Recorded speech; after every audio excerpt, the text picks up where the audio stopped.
What's going on, everybody? Looks like I'm a minute late. Shit. Man, time flies when you're sitting here doing this stuff. Sitting here trying to get everything lined up.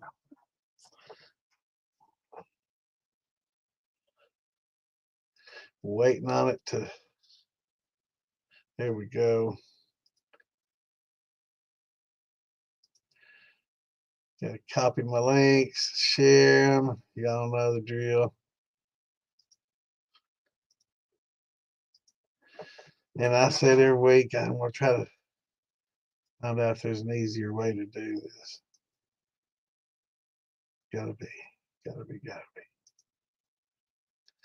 So, I have to open up all the links. So, everybody, hoping everybody's having a good hump day.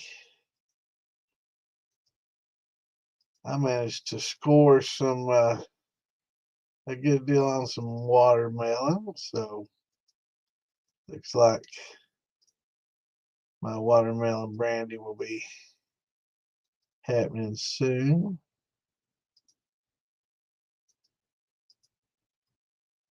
Kind of looking forward to that.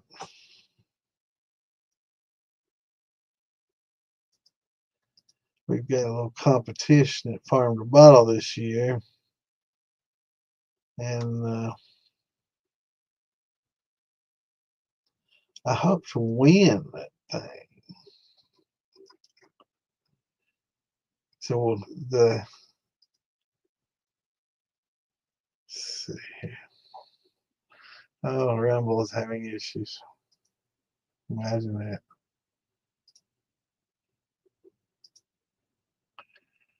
Yeah. Okay. I didn't try to manually do it this time, so oh well. So hope y'all having a good hump day. What's going on? Yeah, Kroger had sale on big old watermelons. They were $3.99 each. No price per pound. No $6.99, $7.99 shit. $3.99 a pound. They were the big long ones too, man. Wasn't none of that seedless volleyball size stuff. So I got a bunch of those. Hopefully, maybe make a 10 or 15 gallon mash. Don't need a whole lot. Just enough to make a good, a few quarts of good clean hearts before I proof them down.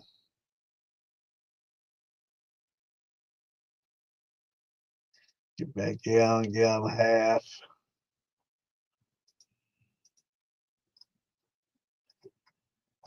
But I got some secrets up my sleeve I'm not going to share with anybody. Hate being that way, but maybe after Farm the Bottle I'll tell them. Maybe that's what I'll do. Yeah. After Farm the Bottle, I will share my secrets. Some of them. But the competition is a watermelon brandy. No other anything, no other fruits or grains or anything, just a straight watermelon brandy. You can infuse and use jar rigs permitted. No post flavoring. Proof between 80 and 100. That's the competition. So that should be pretty good.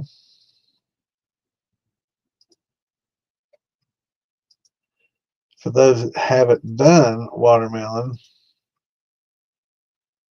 it can be pretty tough to get a really strong flavor carryover. Hey Lisa, what's going on, Jimmy? So it's real tough to get a strong flavor carryover.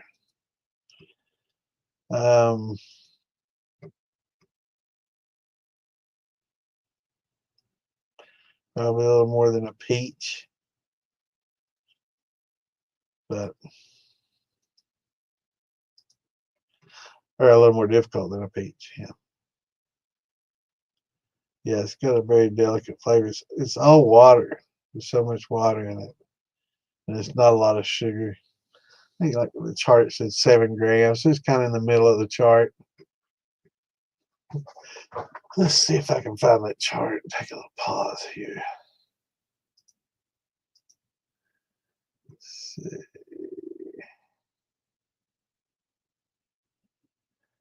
Let me look at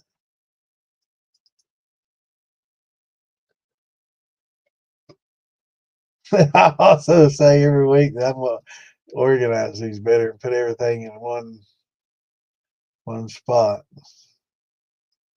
Guess what? I haven't done that. I have, however, been working on some artwork and stuff.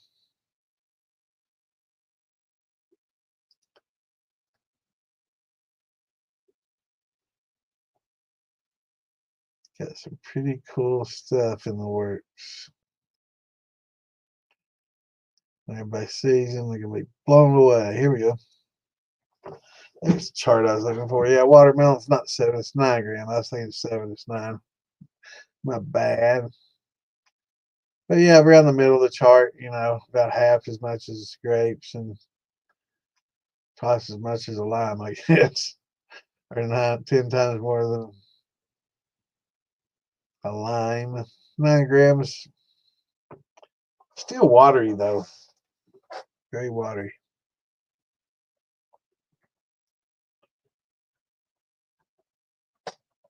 What's going on, Curtis? Hey, Greg. Yeah, watermelon's a toughie. Has anyone ever used the same water after you make your alcohol? What water are you talking about, brother? Be a little more specific. What's going on, Scott? What's up, brother? Day 5 of blue corn and apple mountain. That sounds good, man.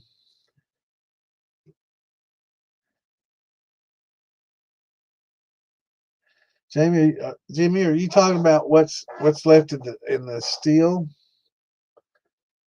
after you get done distilling?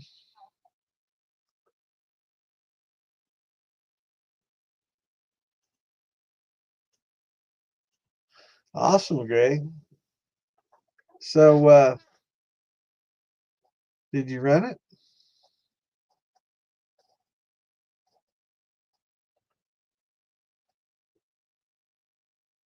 So we call it backset.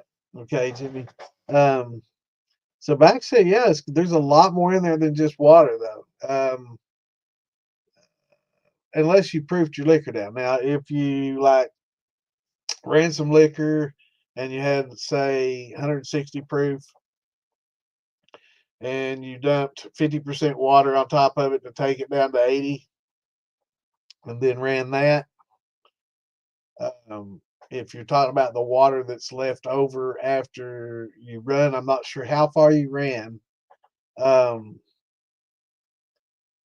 that's kind of like a tail, but it's not been run, so it's still a mash, but it's basically still alcohol and water. Um, so it's kind of hard to throw away. It's just alcohol and water. It's not like you mixed it with backset or something else when you're proofing it. So it's a good question. I mean, what you probably should do is just run it all the way down, and instead of trying to save the water that's in the distiller, just distill it all the way down and try to you know get your cuts even further and just save your tails and use those in your next run, to help boost production. That's what it's always the best just to basically run your liquor. Now, if you want to do a quick stripping run and just strip off alcohol and do low proof, no reflux, no nothing, come off as fast and carrying as much flavor for it as you want to, strip everything off and then do a low and slow later. Um, that's one thing, but you definitely should need to run all your tails out. Run if you have time. A lot of people stop at 80 proof, and that's a pretty high proof that you're leaving in there, in the still. That's a lot of liquor. That's about what you buy in a bottle of liquor is 80 proof, right? But that's a lot of times when your tails start hitting too when you're distilling.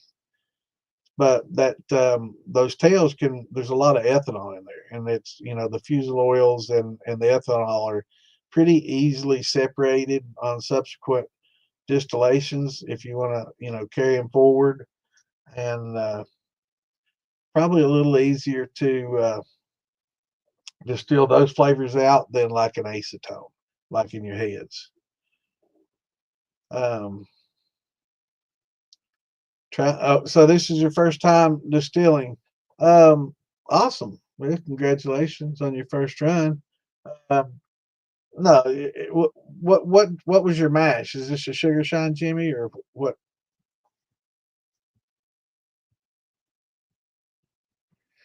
you got going on? What you got going on, Clint? Scott's got blue corn and what kind of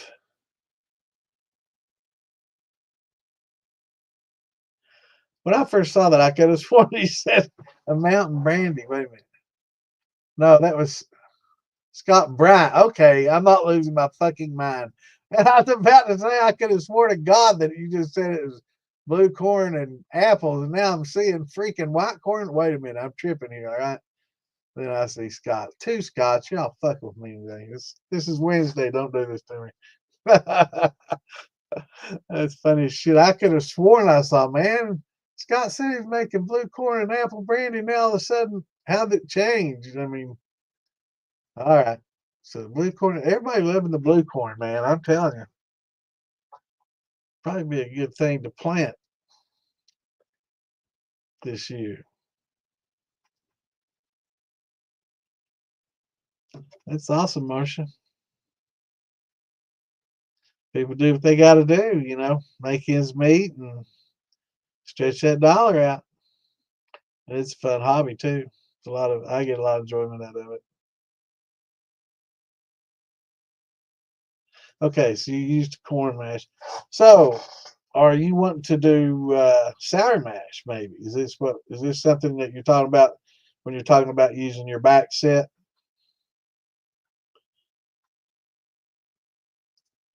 5 jars at 160, 3 at 145, 2 at 120, 3 at 100. Awesome.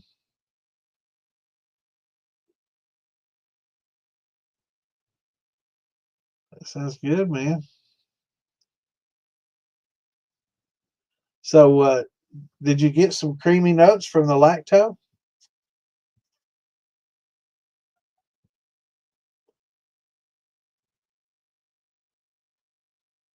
And Greg, run it on down, man. Save all those tails. Those would be some good creamy tails to add to your next distillation. They make a pretty good, tails with some lactose in them, as a creaminess to the next run.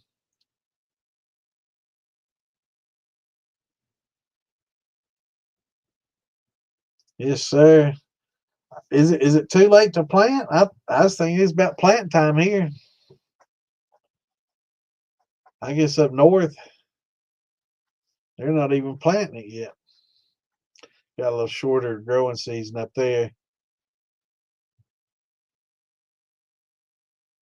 Yeah, I guess in Florida you probably get it. You can probably get or down south you can probably get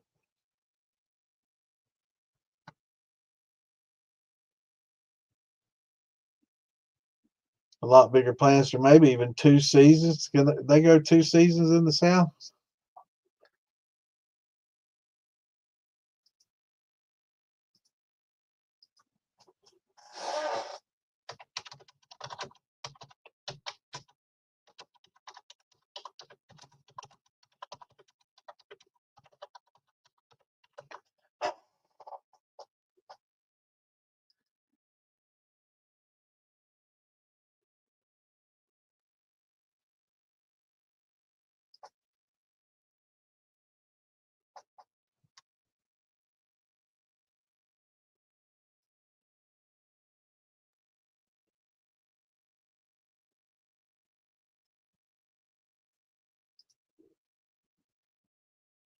I was wondering if they could do it twice. Anybody know if they can stretch the season down there? I don't know. I think we're growing corn down there.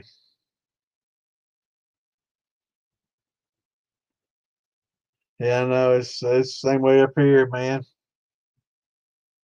And then up north, they're still getting snow and shit. So yeah, it's been funny weather. South Florida again. I was thinking they probably could.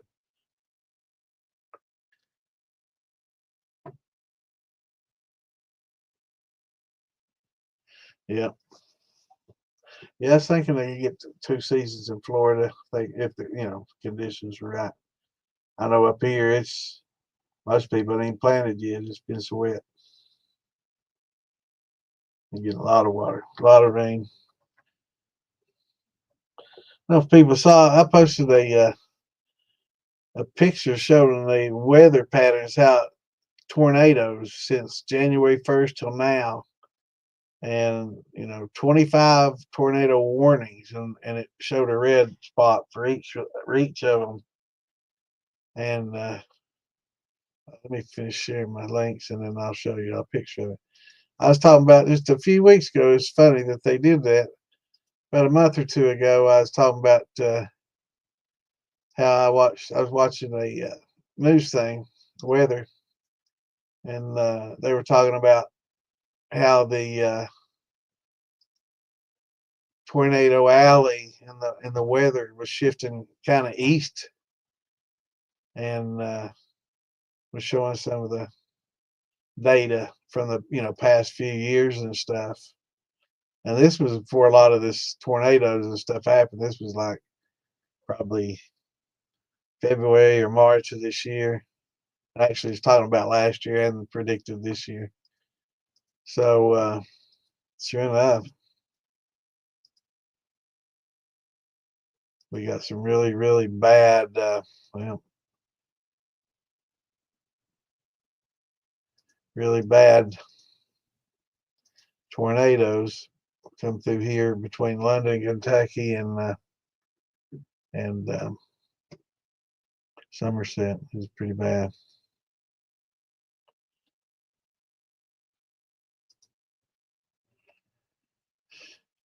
See if I can put this somewhere where I can find it. Check this out.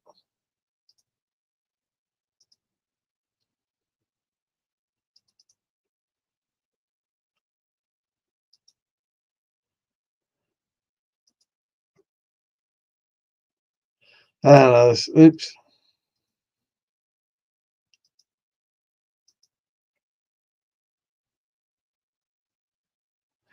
It always takes forever for me to get to these damn pictures. I had this OneDrive shit going, and then I had so much stuff saved in it.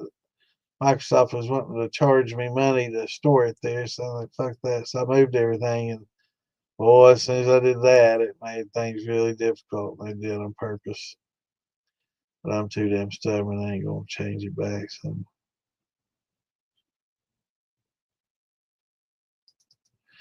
all right, here we go.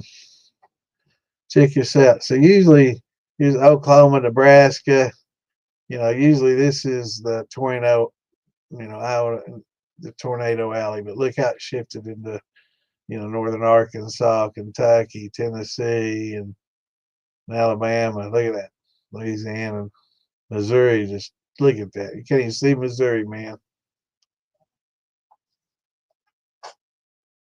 So that's a tough place to be, man. Really?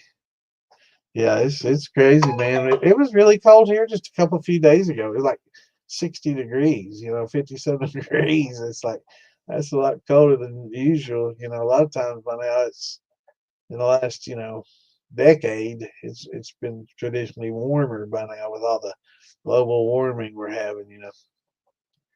I think it's just climate change more so than global warming. It's just things are changing. They've always have changed. As a matter of fact, that's something weather's done since the beginning of time on this planet. It's constantly changing.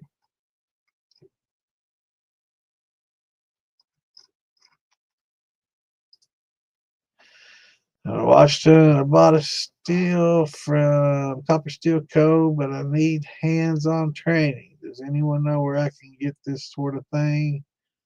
That's some really good ideas for liquor. Brother, you came to the right place. What you need to know? What do you want to know? Sounds like you got a good steel to start with. Yeah, Copper Steel Co. does pretty good work. Go add them over there.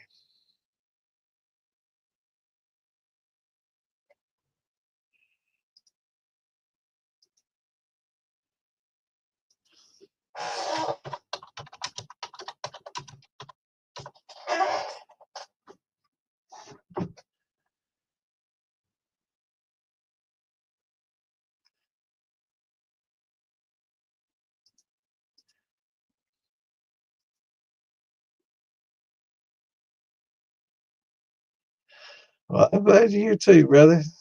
Bring your questions now. That's good, man. It's starting to warm up a little bit here, and I'm glad. So I can start fermenting outside. It's still, nights in the 50s and shit, man. It's crazy. I want it to be warmer by now. Come on, we got shit to do. Yeah, let's see what the lows here for this week. Yeah, 51, 56, 54. Crazy shit, man. Crazy.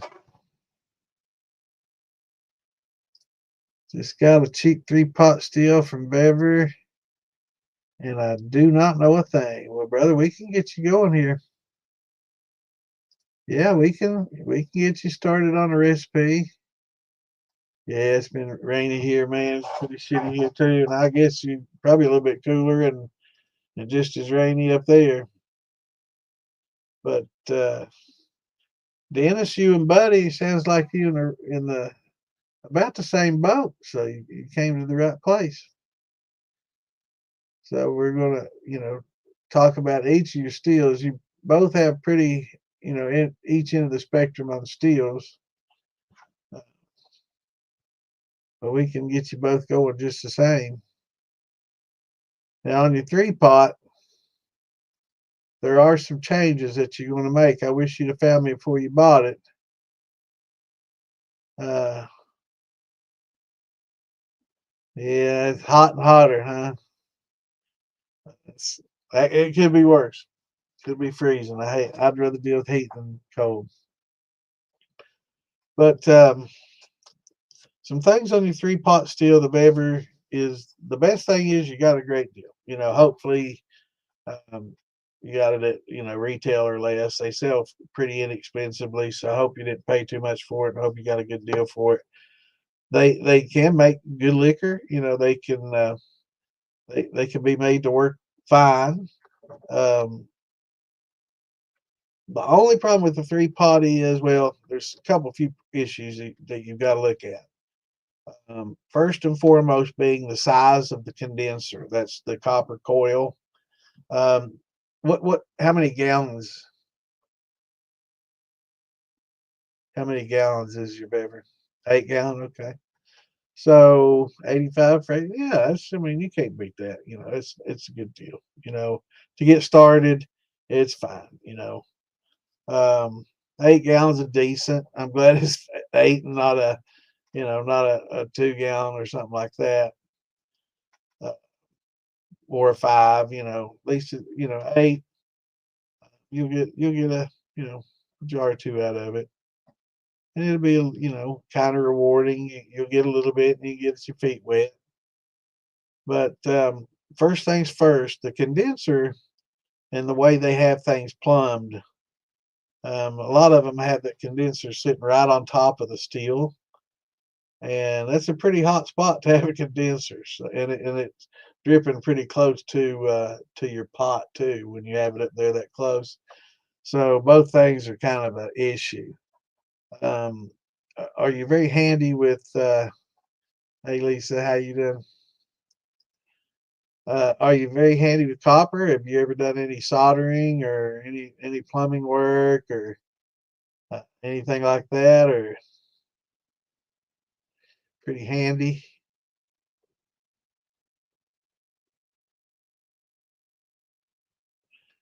Well, that's awesome. Well, one thing you can do to improve on your steel is to first and foremost uh, get rid of the flex lines, the little stainless flex lines that come out of there that we think stainless, but we're not real sure.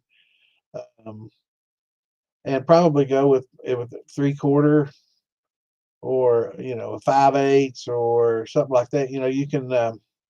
You can get a box of copper. It comes in a coil, not the straight stick, but the coil type, and it's a little bit softer. Okay, and when you get that, you can do several things with it. You can use it to connect your pot to your thumper and your thumper to your coil uh, condenser worm. Um, and you can use it as a condenser. So, and you can make it and size it to where when you decide to get a larger steel in the future, which you probably will, you'll be able to use the same worm, right? So that's the plan. And you can use cool, cool. So you can solder well. That's good. Yeah, yeah, he's got some great videos. You definitely got to check out Ophil Billy. Uh, Definitely, this is a topic that's been talked about, and there'll be a lot of videos. There's places that specialize. Billy's got a lot of stuff. Him and Ian put a lot of stuff together for Vever. They're part of the Vever uh, group here on Facebook. They're part of the Vever Moonshine uh, group. If you weren't aware of it, there is one, um, and they do a lot for answer a lot and help people out a lot with Vever parts and stuff. Uh, there's so many of them out there that it's just it's good. It's good for business, and it's good to help new distillers out, because there is going to be some necessary upgrades. And first and foremost is safety. So the first thing is the gaskets on those the go through the bulkhead fittings and the plastic that go through the lid. Um, I guess they're PTFE type plastic little gaskets. Um, don't over tighten those. Uh, I don't think he in stock, but I know they send him quite a bit of stuff. But those, if you over tighten those, they'll crack and split on you. And just the flex kind of smears, cause a little bit of smearing. Yeah, man, Viver's a huge company. I mean, they're like GE, here in the United States. They're like General Electric or somebody, man. They make all kinds of shit, man. They make a lot of stuff. They're pretty good too. I mean, they make everything from t-shirt, screen art, the multi, 4 position shirt. I mean, to commercial kitchen equipment to, I mean, just all kinds. Ice makers. What's going on, David? What's up, brother? So anyway, coming out of that, if you can get you a coil of the 5/8, they use it for HVAC and that type of stuff. It's a little softer. It's already coiled up. If anybody's ever tried to coil a stick, of the L or the M, uh, 3/4 copper or whatever, it's not fun and it's not easy. And a lot of times you'll kink it and bend it, you have to heat it up and it's have to wrap it around something. Some people fill it with dirt, pack it real tight with dirt and cap the ends and, or use air pressure and pump it up and cap the ends. I mean, there's just so many different ways to do it. Um, and try to prevent it. But it's just a pain in the fucking ass, and there's really no reason to do it because you can buy the coiled copper. It's soft.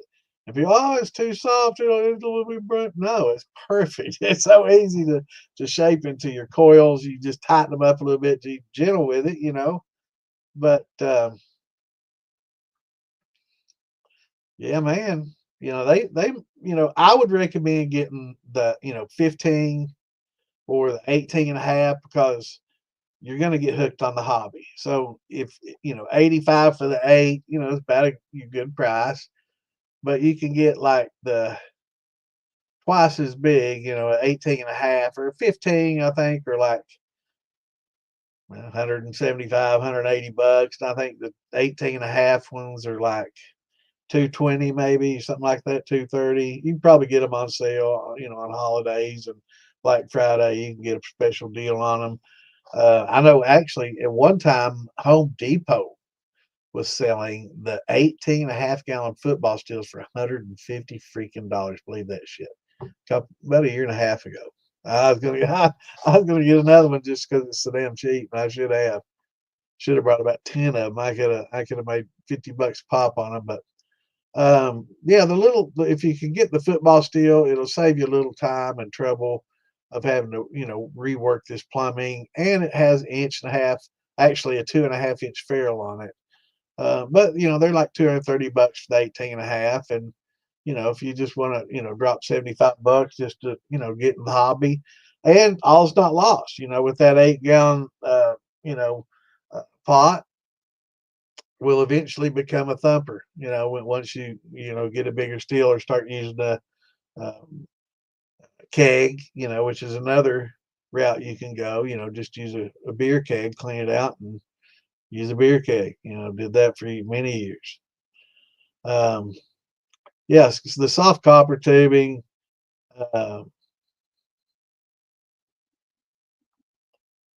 yeah, it's tough. It's really tough. It kinks on you, and it's just really tough. So get you some that 5/8, or works good. It's a little bigger than half, 3/4, whatever the coil. I think 5/8 probably the cheapest,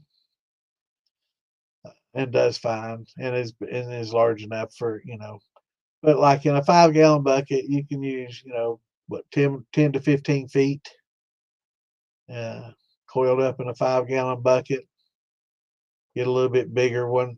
Some of these blue plastic containers off of marketplace that a lot of people ferment in. Get you 10, 20 gallon or whatever if you want to make it a huge one. But 5 gallon bucket with the bulkhead fitting coming out of one end is plenty fine for a good worm.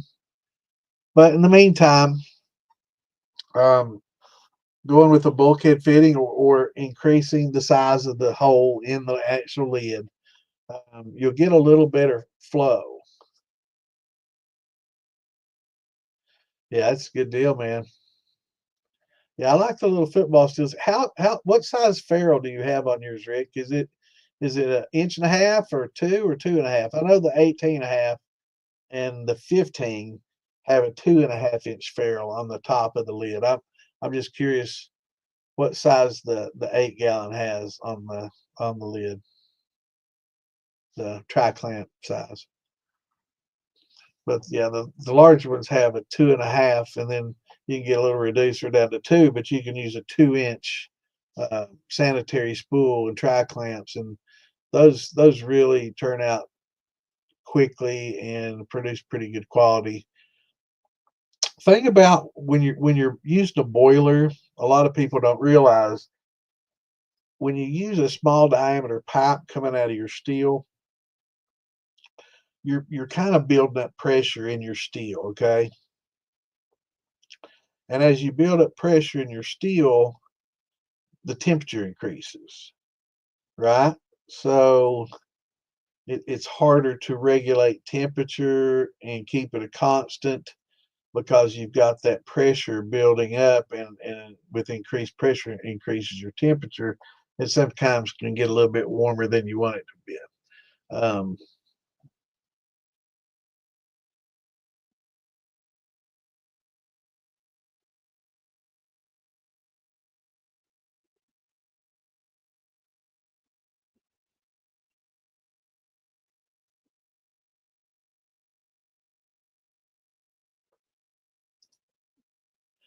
a 5 gallon bucket and 20 feet.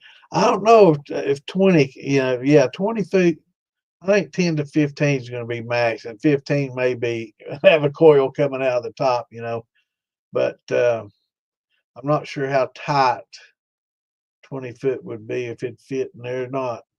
But you can use parts of it, just in other places to connect, and go over to where your thumper is and stuff like that, and cut it and use it. So, having a 20 foot roll, would probably be fine, because you're going to use five of it going from the steel to the thumper, and or a couple few there and a couple few going to the worm from there. So, um, but yeah, I would say, take that 5/8 and come out of the steel, up into an elbow, where you can just go into a gradual loop over to the little thumper slobber box that it came with. You can use compression fittings, or let me pull up just a second and I'll show you.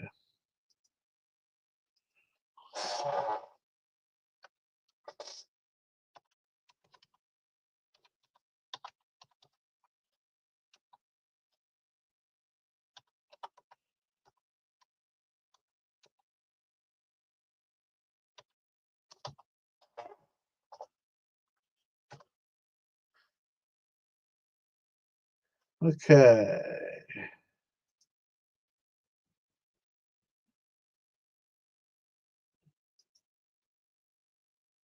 And I hate that when they do that shit. They make the damn picture so you can't copy it. Let me open it another page and see if I can copy it off this page here.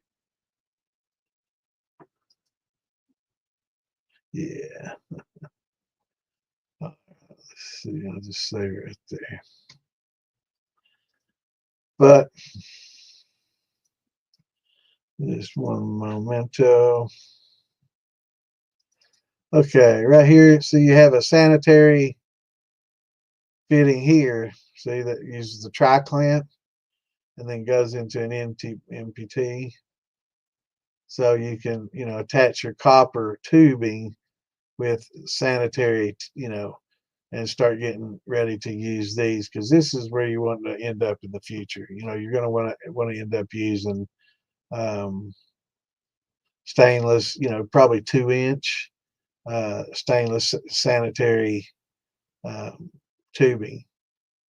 And with your football, I'm not sure if he said it or not, but it's an inch and a half. Okay, Rick. So this is, be an inch and a half coming off that plumbing. You probably you can get you a little column, get you a little inch and a half column, where you can go up to two, expand up to two and go into two. But you have such a larger uh, vapor path. It doesn't build up so much pressure in your pot, and you can manage your temperatures a little easier and better.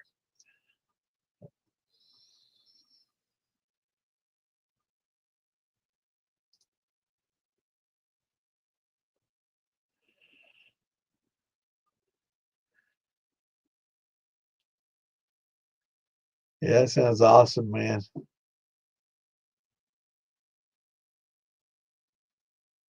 Sounds nice. Yeah, and that's probably what, with how many gallons steel? 50, 75, I'm guessing. But yeah, yeah, if you're, this 1.5 coming off that you do all that too, you can still go into a worm or something with this, so you can tri-clamp and use all your spools and all these fittings, and then still go into a copper with one of these, and then have a copper screw on over here.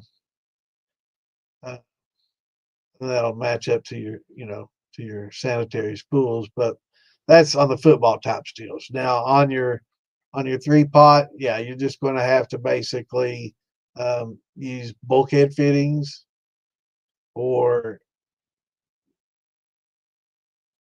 probably be the easiest. But you can solder, copper to stainless, get some of the ruby flux, and if you're decent at soldering, you can solder some copper fittings directly to it. a lot of people will just start out using the compression fittings though to attach everything. But in the end, these sanitaries are so much easier and better to use. The compression fittings always end up leaking over time.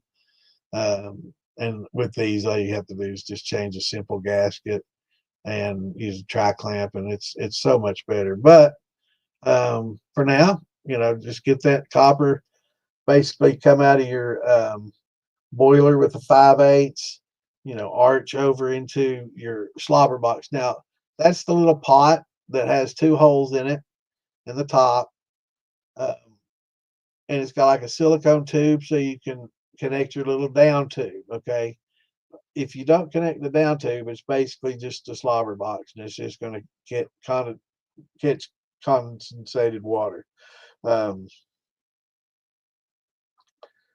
and it's not gonna really do a lot other than maybe catch some puke if you puke over, if you run it too hot or you have too high a level of mash in it.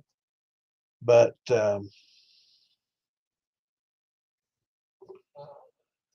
brother, you could run it with 10 gallons in there if it's just if you're talking about using like a vinegar. Is this for copper or is this for just stainless? Is there any copper in it? Any copper worms or any copper to be cleaned? If so, using vinegar will help. If not, just a good old scrubbing with Dawn, and then believe it or not, take some heads and a rag and just wash the inside out really well with either isopropyl alcohol works well too. But anything to even with stainless steel, they get a lot of buffing compounds and grease from the press the hydraulic press that made them. So when I got mine, I cleaned it out with some heads and a rag, and yeah, I got a lot of gray buffing compound off of it. So uh, clean the inside of it out like that. And you'll notice you get those heads on there and on that white rag, you rub your put some good elbow grease behind it. Don't warp your pan, but man, I got quite a bit of buffing compound out of it. So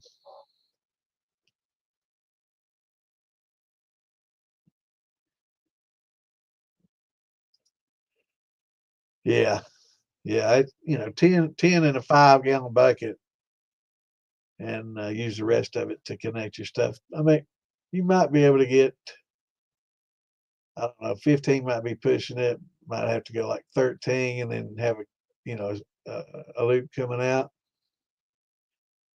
You can see on here, brother.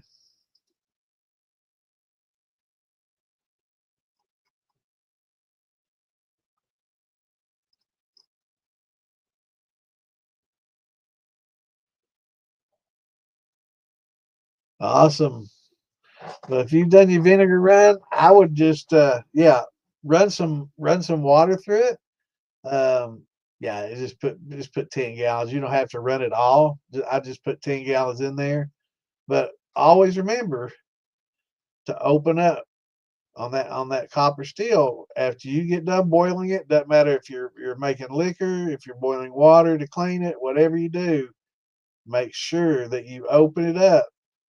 And I'd put a valve on the top of it, or make sure you take that tri clamp off the cap as soon as you get done with your run, because the last thing you want is to implode. For it to cool off and implode on you. And it's real easy. I've seen it done, and buddy of mine did that. He got a brand new steel, man, and that was the first run. He forgot all about it, let it sit, and yeah, and it happens a lot. So yeah, definitely be sure to open it up so it doesn't implode. That's what we try to teach, being safe.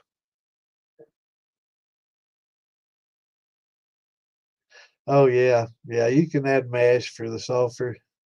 Stainless, it's so easy to clean and it's so easy to maintain. Uh,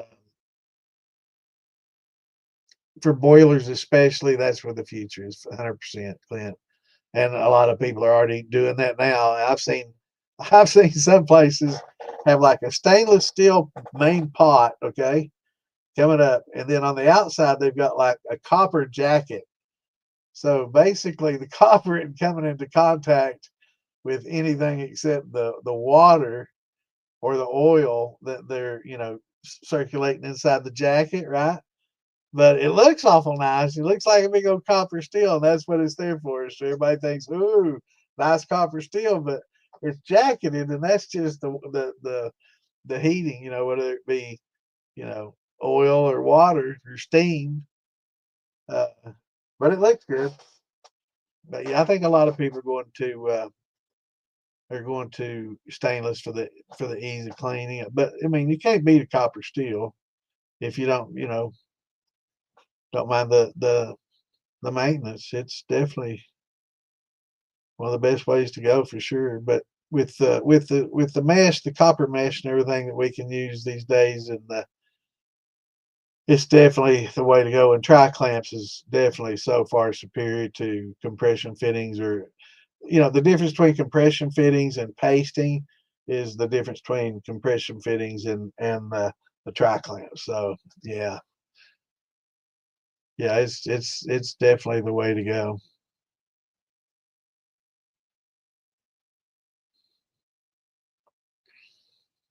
That's good. That's good, brother. Yeah, you should be good to go then. I still, I like having that valve on top, just open up and close. I would hate to trust a $1,000 steel to a $5 pressure regulator. I like having that valve, that half-inch valve or 3/4 inch valve, whatever you want to put on there, just a gate valve, ball valve. Just solder it to the top and be able to, open and close it. Definitely handy. And you should put it on the top of every steel. But yeah, it's good to have the pressure relief and I guess the suction valve or whatever. Definitely. But I would hate for one of those to go bad and me lose, ruin a steel because a $5 part failed me. They're cheap. And you never know they're not working until they don't work. You never know that you don't use them, you don't need them until you don't need them. But yeah, a lot of people having trouble from going from tri clamp to copper. This is what you're looking for. Okay. So you can go directly from your tri clamp. This can be copper, and then you can have solder on the other side of this, and this just screw right on every time, and then clamp right in. So yeah, definitely the way to go with these. They're cheap. So with your 8 gallon, I would probably go with a 2 inch of these. That way, if you go with a keg steel, most people use a twos. The larger Webers use 2.5, but most people um, reduce that from 2.5 to two because the 2 inch, stuff and equipment's pretty good chunk less than a three or a four. So it's pretty common and it's pretty cheap. So maybe get a two and then 3/4 inch for your copper there.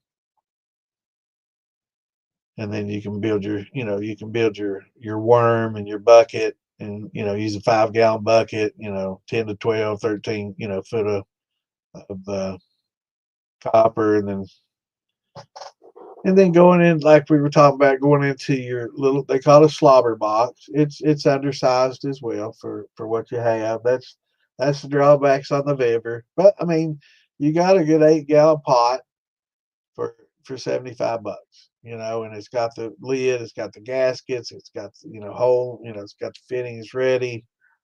Probably got some other parts, little pump and other things to work. So it's still a good deal, but you're going to have to do a little bit of work to get it to where you want it to be. And you definitely need to check out Philbilly moonshine.com and look at a lot of the stuff they have on there. They can save you a lot of trouble Um, I used to have a line on the fittings, but Philbilly can tell you um, for sure.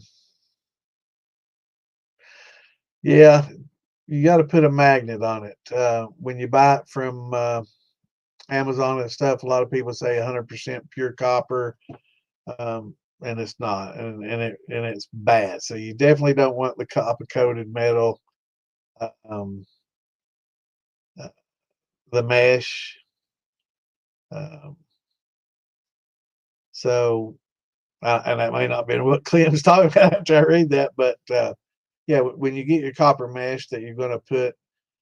Now, if you've got 3/4 inch lines, somebody was asking on one of the groups, how much mesh should they pack in their 3/4 inch line? Don't pack anything. Don't pack any lines like this with mesh. You can put it in that slobber box, would be a good spot for it. Um, or if you got the football heads, you can put it in the football. Or if you got a 2 inch, if you got a 2 inch, it's that big around. 3/4 is like that, 2 inches like that, right? So you you know,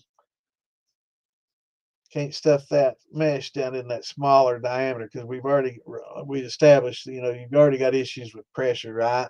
And it's going to blow pretty hard through that 3/4, much harder through the half or 3/8 that you get. But you definitely don't restrict the flow that much. And a lot of times, if you have a brandy or something, and you have a some fruit or something in your slobber box, it can get clogged. Things can, get puked up and spit up, run into clogs. You got this going out of your thumper into your worm, and you got, copper mesh shoved in there. No. But with the 2.5, with the 2 inch, you can have a loose coil in there, and the alcohol vapors go right through it. It has good surface area, and you don't really have to worry about a lot of pressure.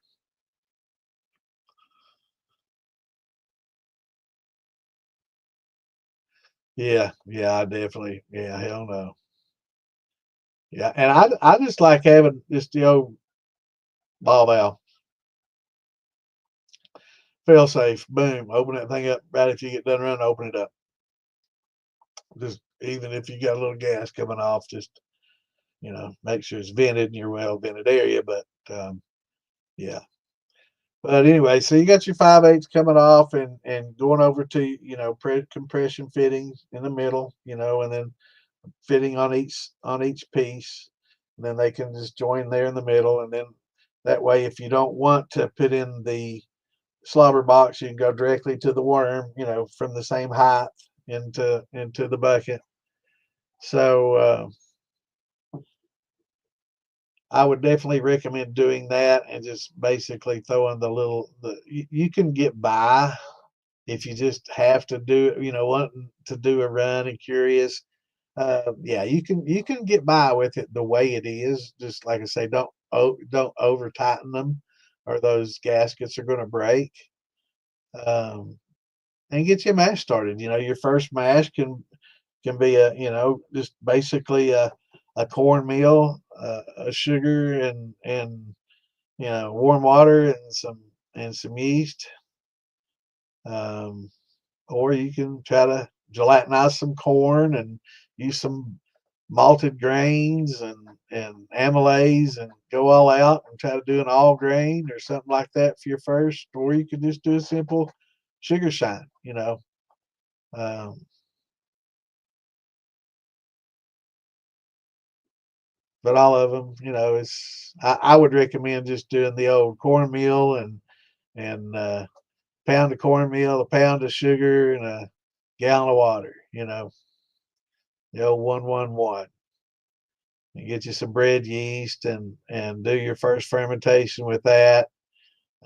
Definitely going to be some equipment that you're going to need to get. You're going to need to get a triple scale hydrometer, and that's used to measure the alcohol content in your mash, basically your wine or your beer.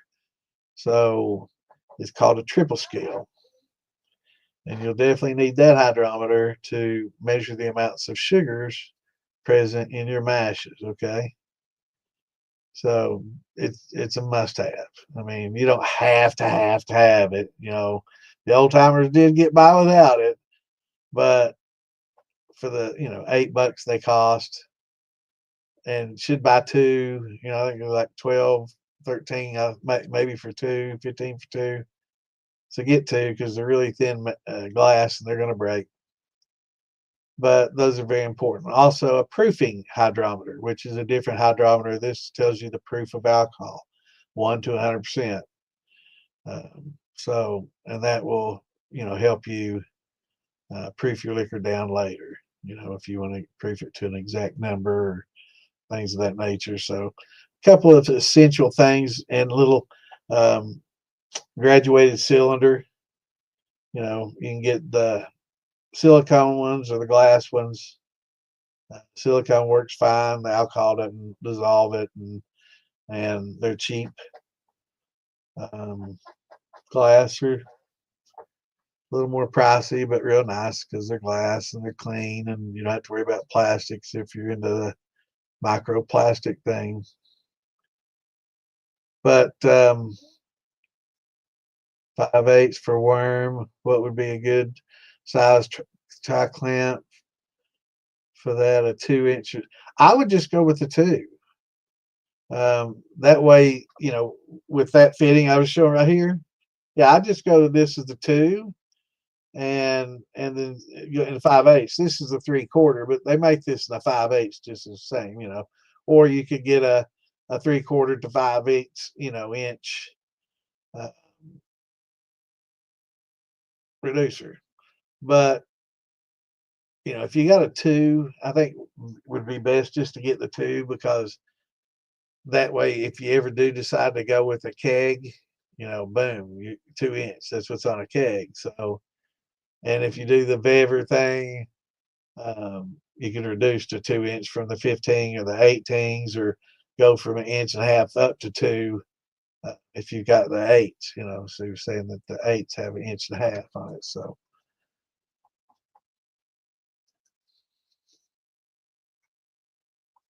So anyway, once you get the 5/8 going from your boiler to just arches up to a compression fitting, and then second part of compression fitting arching over and down to your slobber box, and then out of your slobber box you'll have it coming up and stopping, just the same with another compression fitting, and that'll be close to the lid.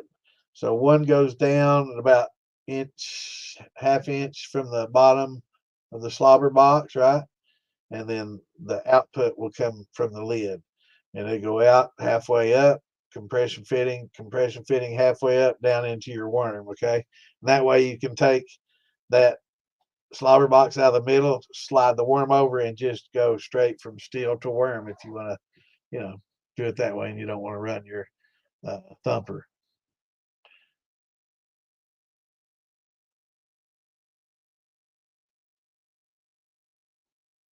Yeah, and they also offer some reflux, so you're getting a little bit more water out of it, and up in the proof, and getting that, you know, it's maybe not a true second distillation, but I think on those they do have like the little silicone and a little copper down tube.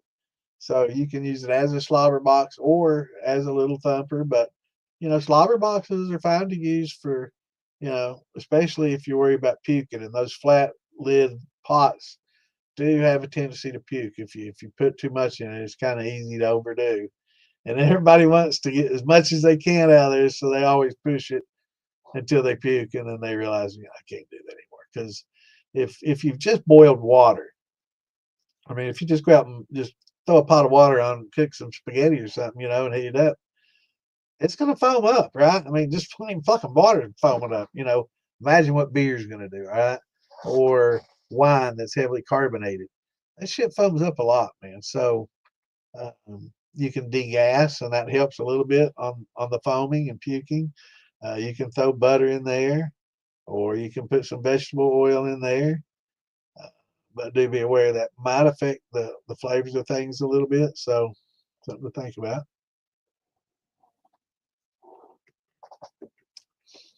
But yeah, you can kind of take your drill and your mud mixer and the same thing you stir everything up with and decast with it just the same. I used to have a little, I've got a video somewhere of me doing that on some wine.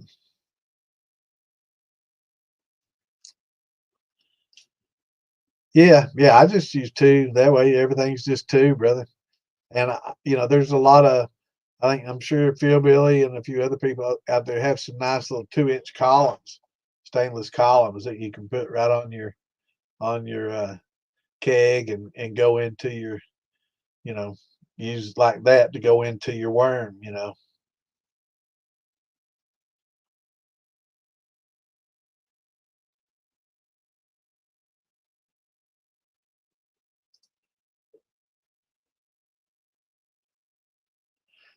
That's interesting, brother.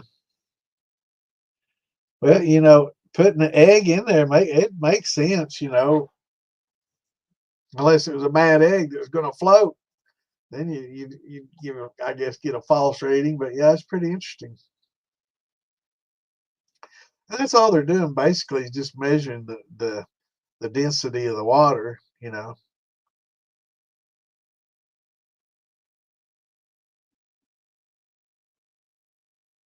It's kind of like the same thing they do on a car battery. They're just measuring I guess the water and acid, has a certain viscosity, and I guess, sugar and water has a certain viscosity. It's just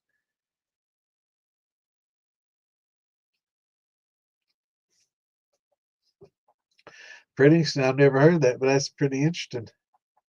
I can see where that would work. But yeah, a lot of people say, oh, them old timers didn't need all that stuff.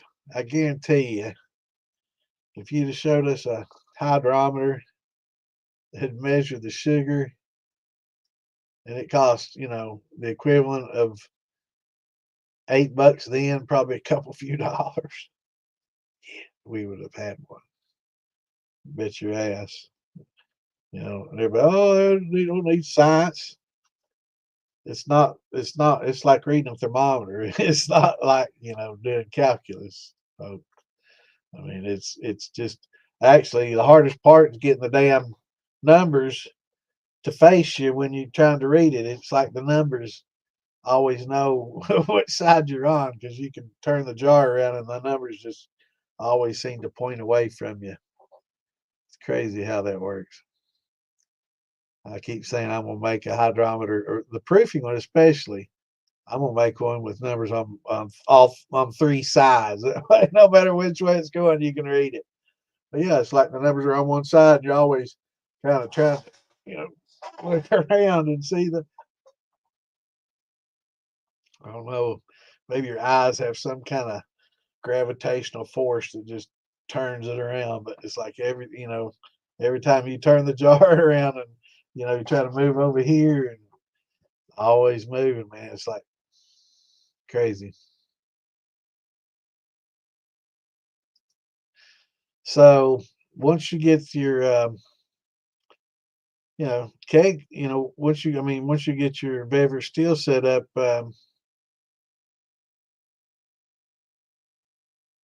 yeah, clean it up real well and run you some, vinegar water, steam some vinegar water through it. And let's see, KRB on yours, did the um, vinegar run. Now just do the water run. So you just basically rinsing it out, but don't put any coolant in your worm. Okay, just blow steam all the way through and do it outside. That vinegar stinks, but you don't want it condensing it. You just want it to blow out steam. That way it's good and hot all the way through your worm, and you should be good to go, brother. Then hopefully you did the vinegar the same way, but it'll clean all that vinegar and stuff out. Now the next question is, do you want to do a a sacrificial run. And everybody's out to lunch on that. A lot of hardcore people say, no, you don't need to do that. And, you know, my thoughts are this. When you do the vinegar run, you're taking things out that are soluble in an acid, right? Because it's um, anything that's going to be solvented by acid, you know, or broken down by acid, you've got your vinegar acidic solution going through there. Okay, and then you follow that up by hot water. So, you know, flux or anything that's soluble in water will get picked up by the water, right? So anything that water will get rid of. But there's certain oils that vinegar and water neither one phase or get rid of. And manufacturing oils, you know, and especially on a lot of, as I said earlier, on a lot of the stainless stuff. I mean, if you look at those presses, I mean, they've got that big black grease. They've got this huge uh, metal piston that comes down, basically, you know, steel piston, and it's shaped like the inside of the pot, and it's coming down and it hits this flat sheet of stainless and presses it into a pot, right? In a big, huge hydraulic ram press. And all over that ram, man, it's covered in hydraulic oils and grease. It's a real thick grease that covers it. And you know that shit, you know, when it hits that, its temperature so high, and I mean it's driving that grease into the pores of that fucking steel, you know. So a good scrubbing with heads um, will work.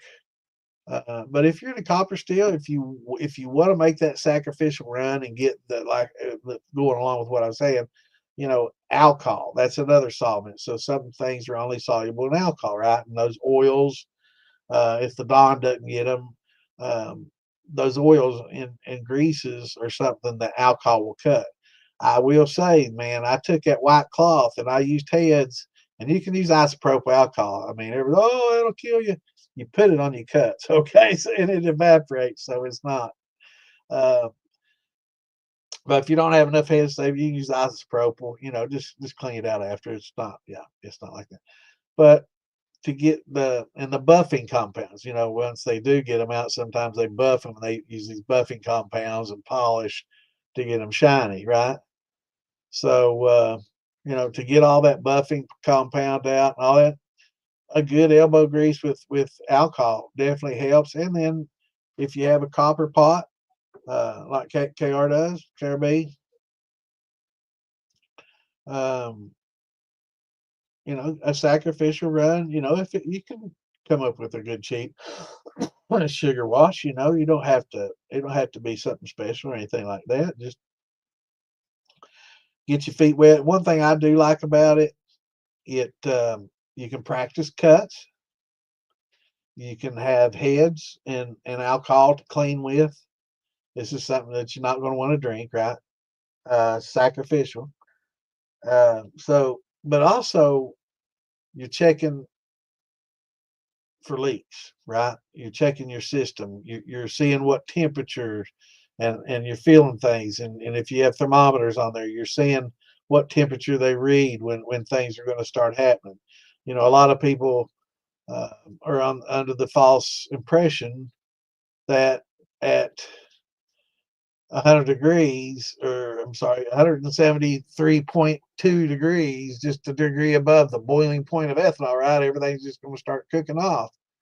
And that's not how it works. You know, we now know that, you know, because of the azeotrophy of it, um, that's not how it works at all. So trying to find my little chart here. Love my charts, but I'll show you for the guys that haven't seen it. Um, I like using it. I can sit and explain it, and it just doesn't make sense until you can see it on this chart. But like right down here, this is 173.1, right? This is temperature over here in Fahrenheit. And this is the percent of concentration of alcohol. This is percentage. So this is 10, that's 20 proof. That's 40 proof. That's 80 proof. That's 120 proof. That's 160 proof. That's 200. That's as much as it gets. And you really have to have molecular sieves or a vacuum to get there. But pure alcohol will boil off at 173.1. But because it's mixed with water and a lot of other azeotropic materials, its boiling point changes, right? And the boiling point of water decreases and alcohol increases. So your mash is going to be anywhere from like right in here, 6-8% like a beer, on up to maybe 18 if you pushed it hard. So that's telling you it's going to be 190 plus degrees before any alcohol starts coming off, right? So everybody says, oh, they boil off at 175, 180 degrees. If you've got this is at 80 proof here, so this is about the highest amount of alcohol that you want to ever put in your still, and even then it's 183 degrees at that, which you never really want to put anything higher than that in there. It can get dangerous. So, but anyway, getting familiar with your still, where I was going with that, running that, that sacrificial run, you can get familiar with your stills. You can look at the temperatures if you got the gauge. Now, the gauge on the pot that's in the water, that's your pot temperature. That's the actual temperature of the liquid, and that's what this is using here. Now, if you look up on your column or on your whiskey cap, that's going to be your vapor temperature, and it's always going to be lower than the pot temperature. All right, so as it condenses off, it starts to cool immediately. So it's always going to be a little bit cooler. So, but anyway, using that sacrificial run, you can practice cuts. You can clean.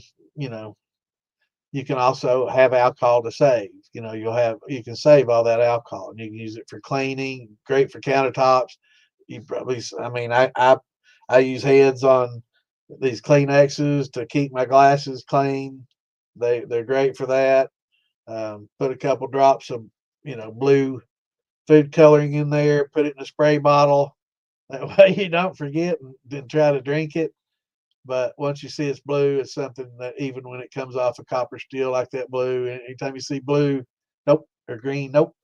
So put you a few drops of coloring fluid, coloring food coloring in there, and put it in a special bottle and mark it so nobody. But yeah, it's great for cleaning. Um, if you do any welding or anything like that, it's great for prepping, metals. Uh, Painting, if you want to clean before you paint, it evaporates quickly, and great for countertops, cleans. Great for bongs or pipes if you so indulge. I mean, at least that's what a friend said. I mean, I heard that it's good for that, right? But yeah, I mean, it has a lot of weed killer, charcoal lighter, starter. I mean, there's a whole list of things that you can do. It's great for airlocks, putting in your airlocks if you use airlocks, because it kills those little flies. It attracts them in there, and they all die, and it fills full of little flies and keeps them all dead. And that way you don't have to fight them away from your monitor as you talk.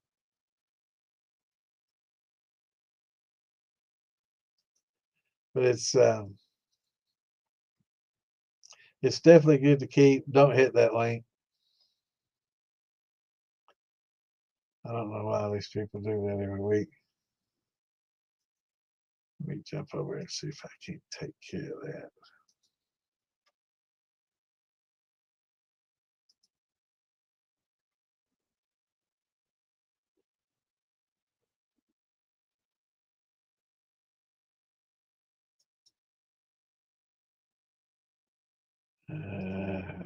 log on my phone. But yeah, anytime you see those, don't do it. Just don't.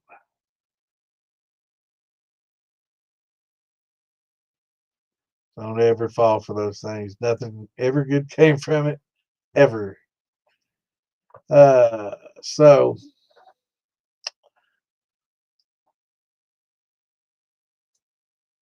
So Dennis, have you got all your chores ready? You understand where I'm coming from on everything? At first too, I would just practice on running the steel, going directly from your pot into your worm. Just leave the slobber box off for now.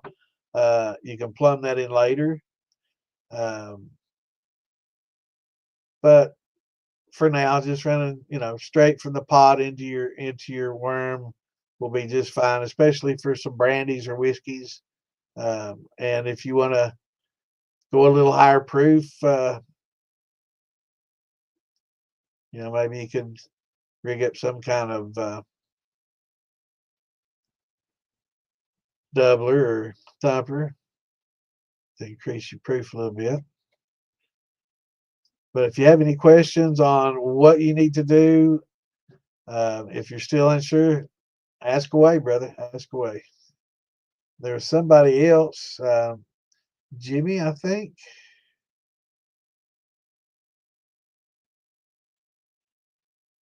We were talking to Jimmy about maybe doing. Is he trying to do a sour mash? And I don't remember the answer, Jimmy, if you're still with us.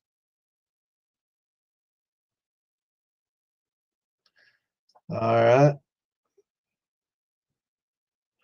Okay, here's a question I missed. So, people, if I miss your questions, be sure to say, hey, I think you missed my question.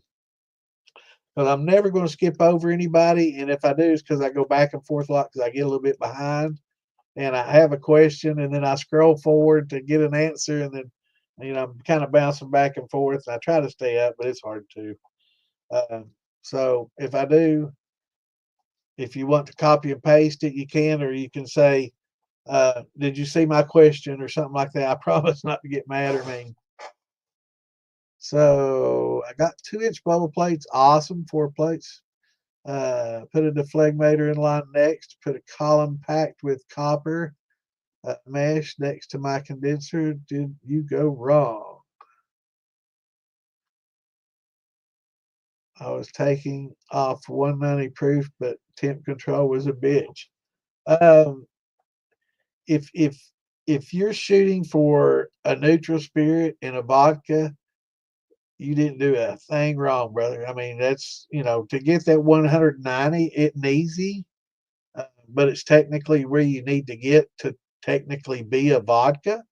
So congrats. I mean, if you're trying to make vodka and then proof down, I mean that's awesome, brother. I mean that's what you got the plates and everything for. Temp control to your deflegmators can be tough. Are you going in through the bottom and out through the top? I know a lot of times people go and they don't know and they just, they assume going from the top down. But actually, your deflegmator, you'll have a bottom port and a top port. So go in through the bottom and out through the top. So that may help some if you weren't going that direction.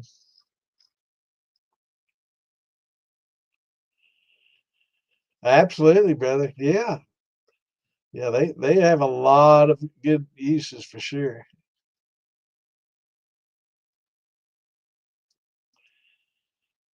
Yes, I rinse it out after each run. I clean it out and take it all down and clean it. Mine's stainless or the kegs. You want to. I like having. That was my biggest qualm. I had keg stills from the '80s into the early 2000s, and that was always my biggest qualm is I didn't have a pressure washer and I didn't have one of those fancy rotary heads to go in there and clean it. And I hated taking it to the car wash, but I did that a few times. But just rinsing it out, was okay most of the time. But scum builds up over it. So You know, every once in a while I had tape to, but they've got these 4-inch ferrules, like tri-clamp ferrules that they weld on the top now. So you can get your arm down in there. If it's not too big, I can't use the 3, so I have to have at least a 4. Uh, but yeah, you can get your hand down in there and scrub it and clean it. And then kegs make excellent, 15-gallon stills too, and they're real cheap. You can pick them up 35, $40, and on Facebook Marketplace if you're lucky. 15 gallons. You know, anybody that welds, you can weld a ferrule on the top and have you a pretty good steel for next to nothing. Then you can always weld in 2-inch tri clamps on the bottom sides for heating elements. You can weld you in a drain. All good things to have. But yeah, just on a keg steel, those are awesome. But yeah, I rinse them out every time. Um,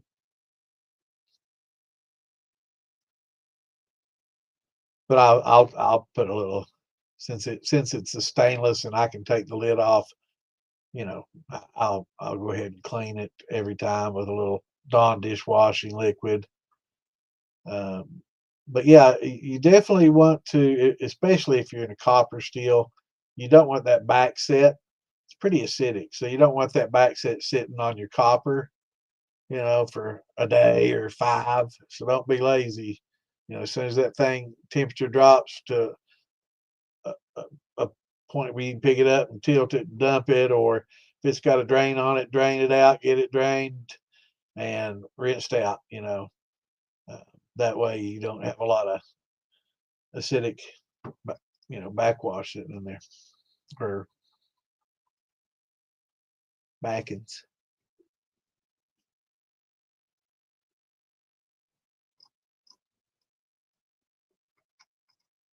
All right, let me jump back here.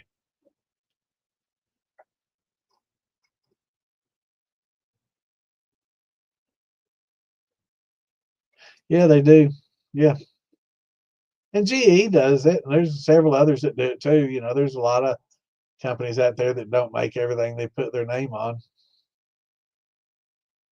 They'll have somebody else make it for them. A lot of people do that. Gun makers do it. A lot of people do it. Even distilleries buy liquor from other people and blend it. Little MGP.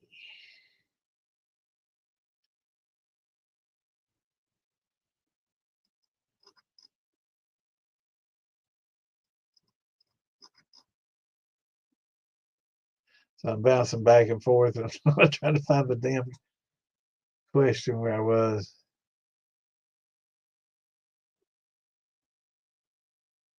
Yeah, exactly. Yeah, you can just take a tri clamp off, but it's hot, so have to get the grill gloves out, or I guess you use something to just twist it. But yeah, just grabbing that little valve is so easy.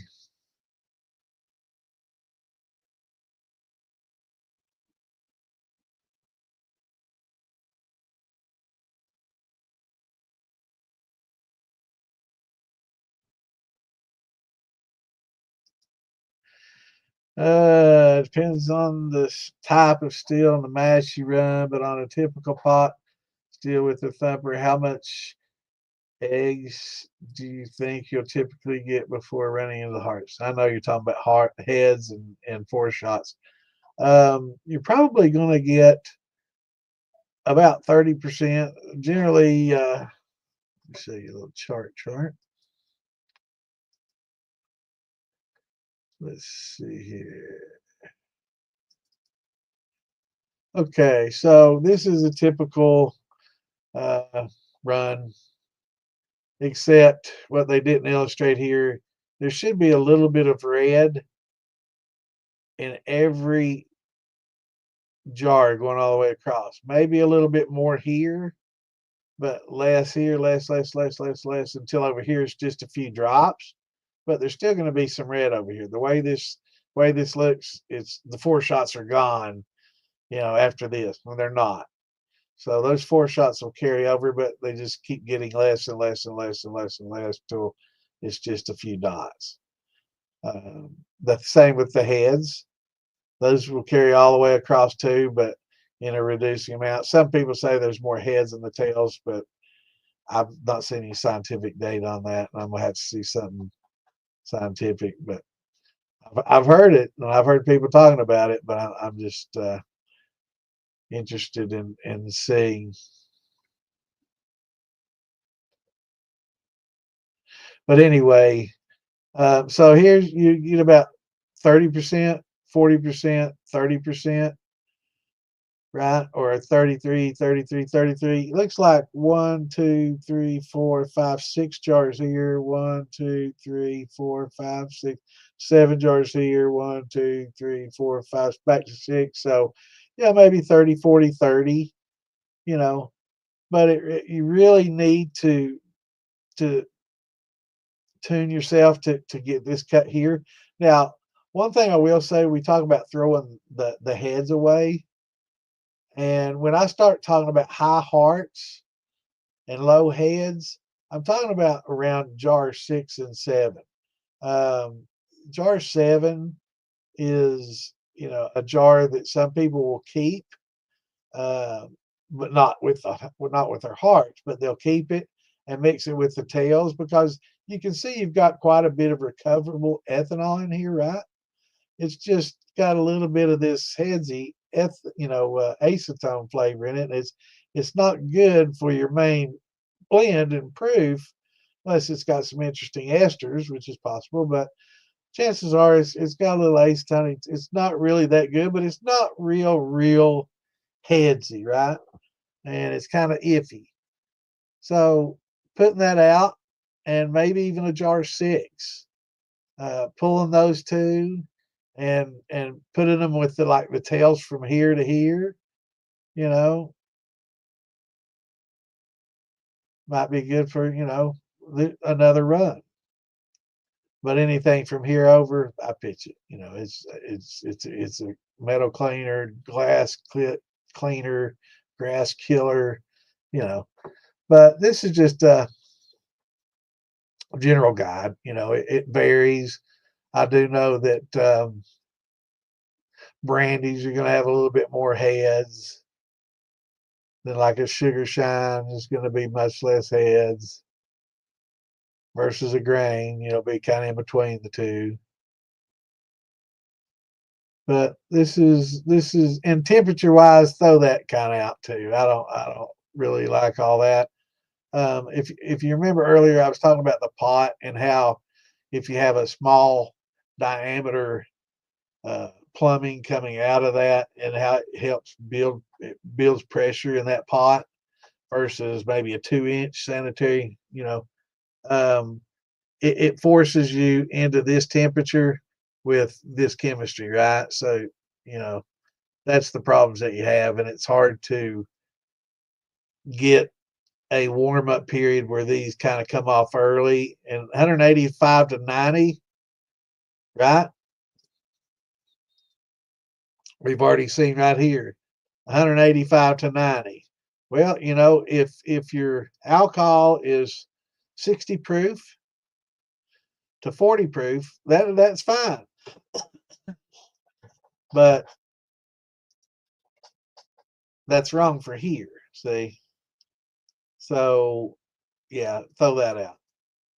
Now, if you're fractionally distilling, it'll be a little bit different, but then you wouldn't be worried about all this anyway. So I don't really like that or subscribe to that nonsense. Um, so don't look at those temperatures. Maybe that's a vapor temp and not a pot temp.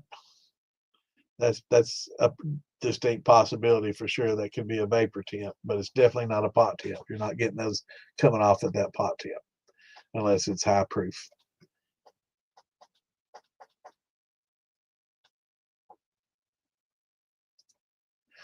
Flower boxes are valuable when wood fire steals rules. Yeah, when you got a lot of foaming and puking, yeah, a lot more control now. So anyway, brother, it's up to you on whether or not to do that sacrificial run. I say do it. It's definitely not going to hurt. A sugar mash is cheap as hell. You can just use sugar, 70 cents a pound, 2 pounds per gallon of water. Um, Red yeast, cheap as hell. Throw you in some, dead yeast or something, to provide some kind of nutrients. Crush up some bran flakes or something like that and throw in there, or give it something to eat. Wheaties. Um, that'll help feed them, and just do it. Just a cheap old sugar wash, and run that through, and use it for cleaning, and like we say, lots of uses for it, brother. But I'm trying to. I guess Jimmy's no longer with us. Damn it! I was wanting to help you out, brother. I hope you make it back. Yeah, it's tough for me to. I guess he was talking about backset here. He was interested in learning a little bit about celery mash, and I was wanting to teach him how to do a celery mash, but I hope he'll tune in next time. So I'm going back to conversations that happened an hour ago to see if I missed any questions. Buddy, did we get your questions answered, buddy? Man, congrats on your nice deal. On yours, you won't have as much to do. I would still clean it by hand.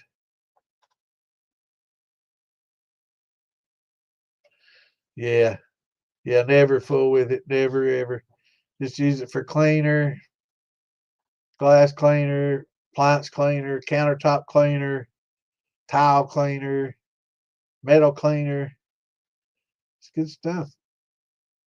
But don't drink it. And there's a reason. And that's why I always recommend running sacrificial. Some people are too stubborn to. They say, no. And it's just really, guys, is your health worth it? You've got, okay, if you got a 10-gallon mash, you've got 20 pounds of sugar in there at 70 cents a pound, $14. So maybe it's just not worth it. 10 pounds or 10 gallons, I mean. So, or if it's a 5-gallon still, you probably going to have to run, or 8-gallon still, you're going to have to run 5.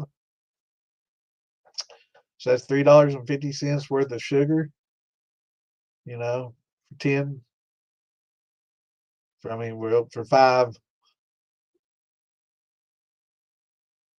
5 gallons would be 2 pounds per gallon. I guess it'd be 10 pounds. Yeah. $7. And it's just for your health. And yeah. And you can keep those in a jug and reuse them to run through again if you ever start getting green and you want to run some cleaner through there and run some vinegar through there, and you want to run some water through there, and then you want to run some out. You can run that alcohol again. Just make sure that you physically rinse it out real well. So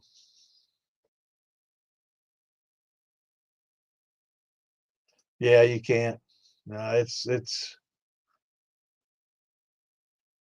only thing that I say a thermometer comes in handy is in the flake, and keeping your condenser water constant, trying to keep it fairly constant and consistent. That's the only really use I get out of a thermometer in the whole process. Um, if you have one, on your steel up in the column or on your cap somewhere, yeah, it can. If you see some drip, and then you just look at your when you get those first drips, if you look at your thermometer and make a mental note, that'll give you a general idea of when you can expect things to drip. When you look up at it and you say, "Oh, it's 198." I should be getting a drip anytime soon, or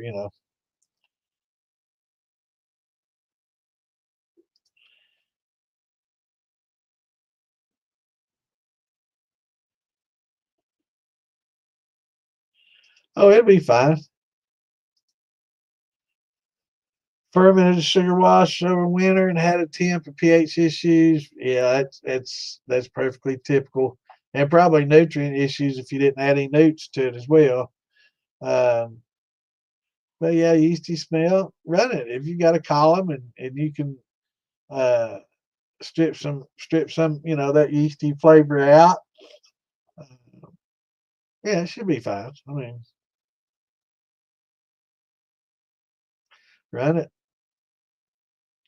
Make a double run. If it doesn't come out good the first time, you can run it again. What's going on, Steve? Having a pretty good day, brother. Thank you.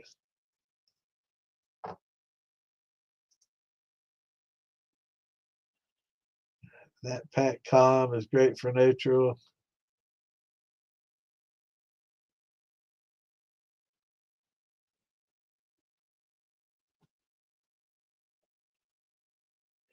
Yeah, yeah. Well, packing it with the mesh, will help remove the sulfides. So, you know, that's good for that. Using the deflag and the bubble plates, but he did say 2 inch, so not getting a lot of multiple action from like a 4. 2 inch is good. So you probably have one cap in each plate, I'm assuming, um, which is great for neutrals. And if you're getting 190, definitely can't complain about that, man. I mean, for vodkas and a good neutral, I mean, that's awesome. But that's really not where you're going to want to be for a brandy or a whiskey. You're definitely going to want to make some changes for that. Yeah, it's good to do a steam run. You can clean it out. One thing I always tell people to do is before you run anything through your worm. I mean, I'm assuming that you have a copper coil worm and you keep it out in the storage building. Always blow through it and make sure, because there's mud daubers, there's mice, there's insects, there's so mold, there's so many things that can get in the worm and do. Mud daubers are bad, especially on that smaller stuff. Um, but just blow through it. Make sure there's no obstructions before it's kind of like walking around that airplane before you fly. There's some pre-checks that you got to do. Blow through. Make sure all your gaskets, and everything's sealed properly. As you heat up, check every gasket. You can have your little uh, cosmetic mirror of your girlfriends or whatever. Kind of go around your fittings, make sure they're not fogging up from steam getting out that you don't even see. You won't even see it. And sometimes it'll be just a real fine stream. You don't even notice it unless you're in a closed room. You can smell it, but you're dealing with something that's kind of dangerous. So it's you got to take certain precautions, and you never can be too safe. And it's always good to have a fire extinguisher out. I was guilty of it. Didn't have one. It's like, I've been doing this so long. I don't know, fire extinguisher, really. But buddy was running some, and I guess when he clamped down his Vever, those little, how the wires lock into the holes. I guess one of them hadn't locked in, and he shifted it, and it was out, and the spring really didn't catch, and it wasn't, and he was getting a lot of vapors escaping. Okay, and decided to step away from the steel while it's heating up, which is also a no-no. And he said when he came back in, just as it exploded and shot flames all over his ceiling, and I guess the alcohol vapors had accumulated in his room, and kind of, yeah, it was bad. But he had a fire extinguisher, put it all out, and got him a cake still after that. But yeah, sure did. So it's definitely good that saved his garage, which was attached to his house. So it's always good to have that fire extinguisher. I bought one after that happened because you can't be, you know, because we all drink, and you start doing a little, you know, proofing, and of course you got to test it, make sure you're still in your heart, still my heart, drinking that high proof, and doing a little sampling, make sure it's coming off all right, man. It's easy to do, man, and be off looking at Facebook and just kind of forget about the world, watching the videos or some TikTok or whatever. And next thing you know, all hell's breaking loose, man. So it's easy to get distracted, and especially when you're drinking a little bit, and that's not the best idea either. But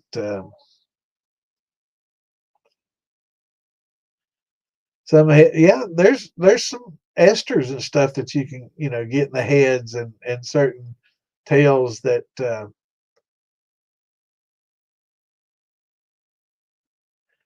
I throw the heads away on that chart, brother. From here out, gone.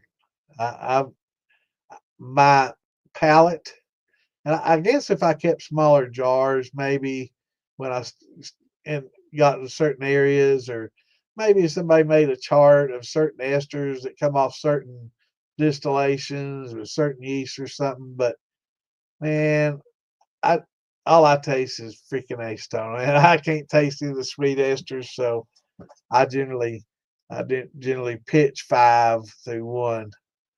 But there are esters that can come out in the heads that are good.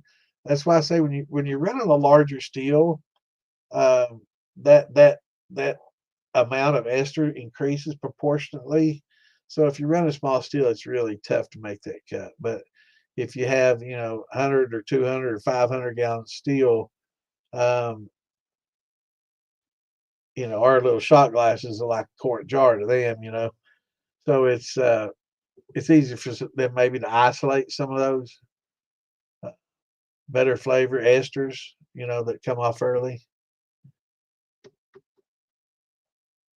But yeah, my Fates run, I'll have jar 6 and 7 in there, and probably 17 through 20. So I probably will blend a little bit of tails in with mine, especially if I'm aging it, because some of those uh, fusel oils will estrify with the alcohol and the acids and over time, and make some pretty interesting polyphenols and some interesting flavors.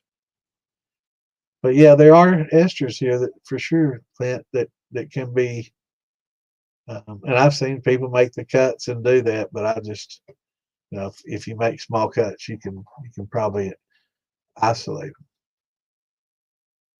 I'm not that good. I just throw them away. I'm not patient.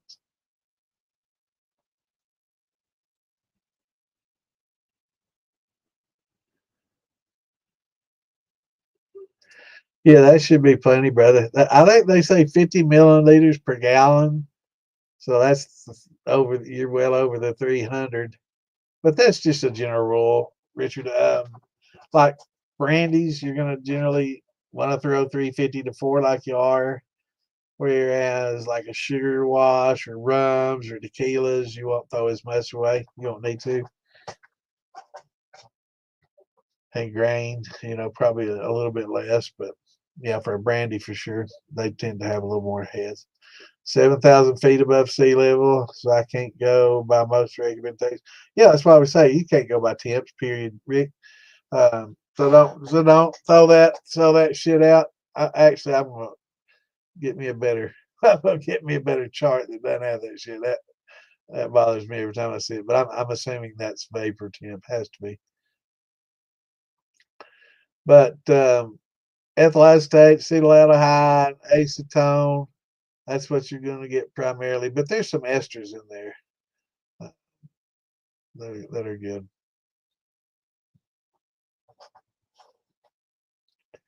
But like I said, it's easier to separate this blue from this green than it is this blue from this blue.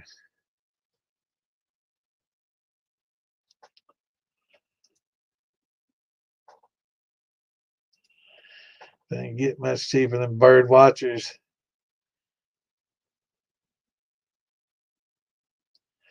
Yeah, it's fine. I would I would substitute though the tomato paste and just go ahead and if you're planning on getting into distilling and making wines and brandies and whiskeys and stuff, go ahead and get some diammonium phosphate, especially if you're going to do fruits and sugar washes and stuff, or Fermax, Fermade, Fermo. All those are great. Firm, any of those work fine. Diammonium phosphate with urea is fine. Any of those, I recommend getting those and getting away from. I mean, the tomato paste does have some essential nutrients in it. They're really good. Calcium, zinc, bitins, and all kinds of good nutrients and minerals, but it just doesn't have enough yan and fan. So it's a great supplement if you want to put a little DAP in there and supplement it with some of the tomato paste. That would be good. That would be good too.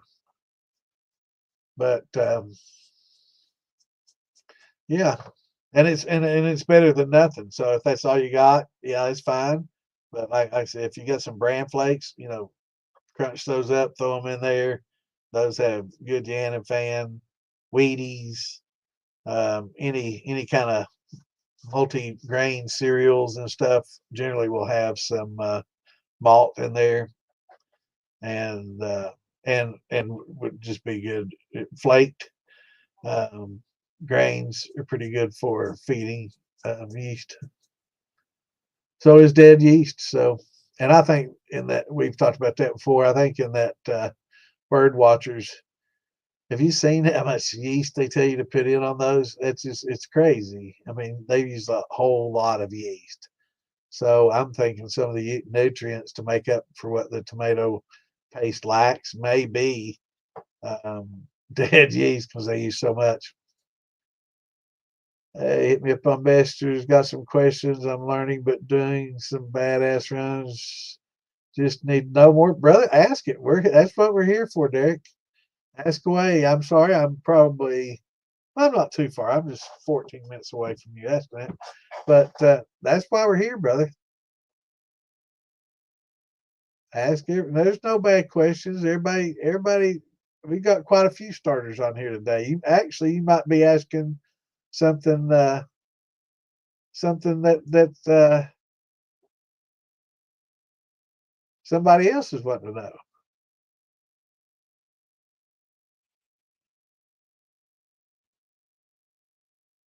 Yeah, tell Charlene we said hello. Then this, that's all right. See, like Richard, he got his question. Oh, you missed your questions. All right, Richard. Let me look back and see what your question was, brother. I'm sorry. But Derek, definitely, brother, jump in there and ask any questions you got.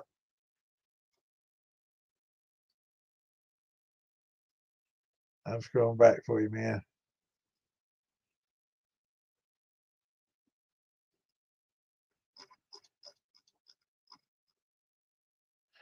What's going on, Toby? What's up, Kenny? What did you run, brother? I got my watermelon. Be starting my brandy this week.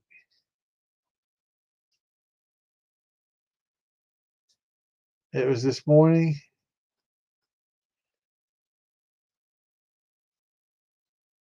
Oh, did I answer one of your questions in the group? Maybe this morning. That's a good possibility. I mean, I half time I have no idea who I'm replying to. I'll answer anybody's question, Richard.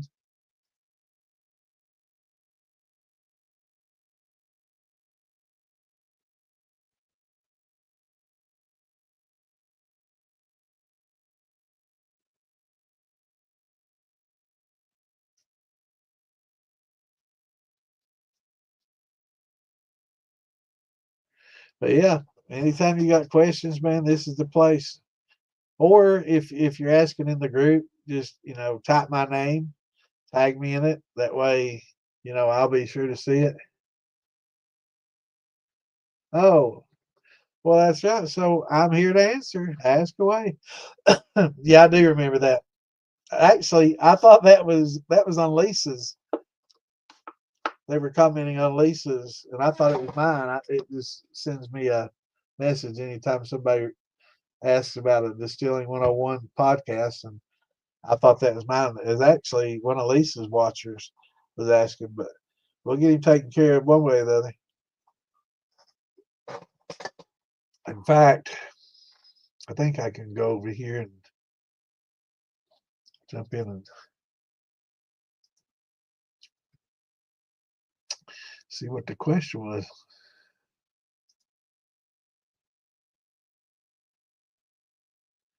Just give me a sec.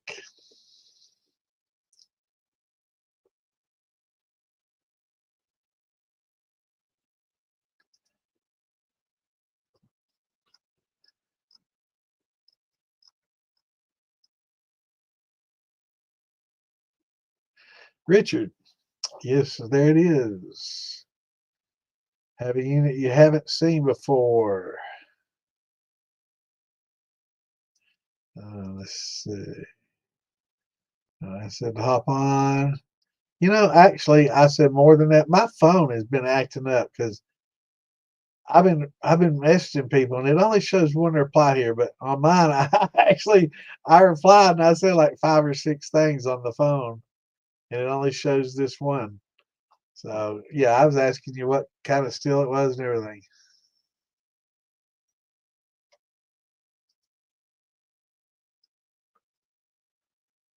Yeah, that's been happening to me lately. So anyway, let me get away from there and back into here.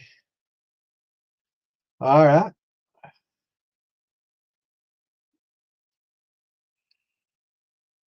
Oh, I thought it was you asking the question, Richard, about the steel. Damn, I'm all torn up here. Was it?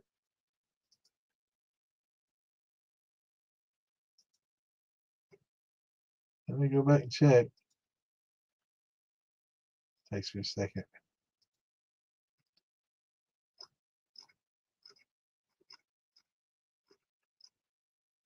Yeah, Richard, I have a unit I've never seen before. I do not know how to exactly run it. I will send a pic. The pot is scorched. How do I clean it? I can't believe it just shows one reply, man, because I was talking about asking you if it's copper or stainless and all these other questions, and it never went through. That's amazing. Um, so yeah,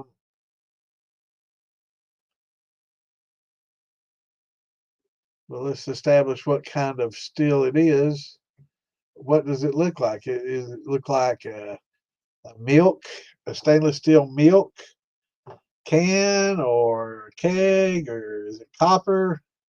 Is it like just a regular stock pot looking thing that you cook stuff in on your stove?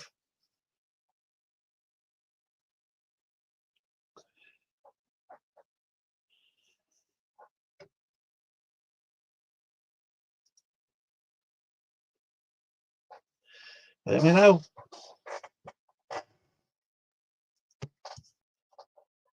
It'll be a different answer. The reason I'm asking is there's certain ways that you can clean scald or scorch off stainless that I wouldn't do on copper. So that's why I ask what kind of metal, because there's certain types of cleaners that you can't use on copper.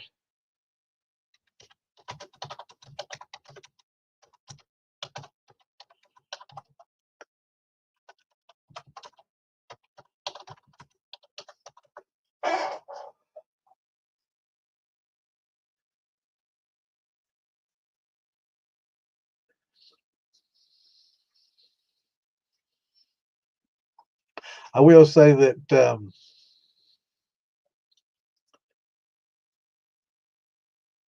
There's a lot of info.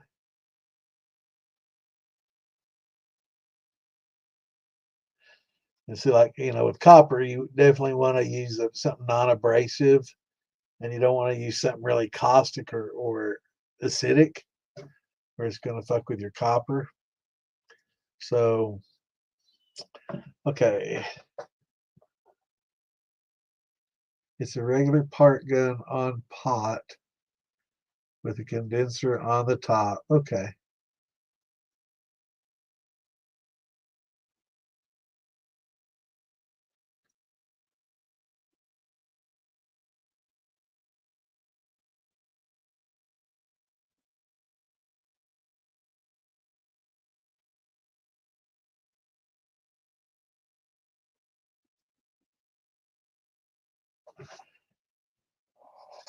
Okay, so it sounds kind of like a bever, what we've been talking about. So this looks like a stainless pot, right? That you would cook, you know,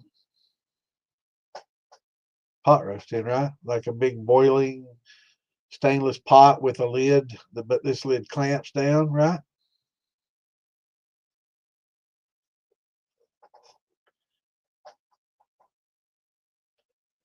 A bever type pot, maybe. Sounds like.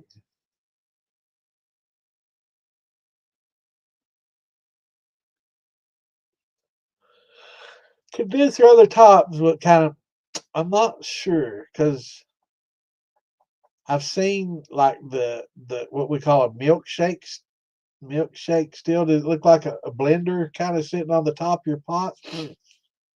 Because Bever makes some of those. We call them milkshakes, and that's just a little condenser on the top. They're a little bit different. It's not like the football that shapes, that kind of shape, foot like a football. But this one looks more like a blender. Kind of just comes up.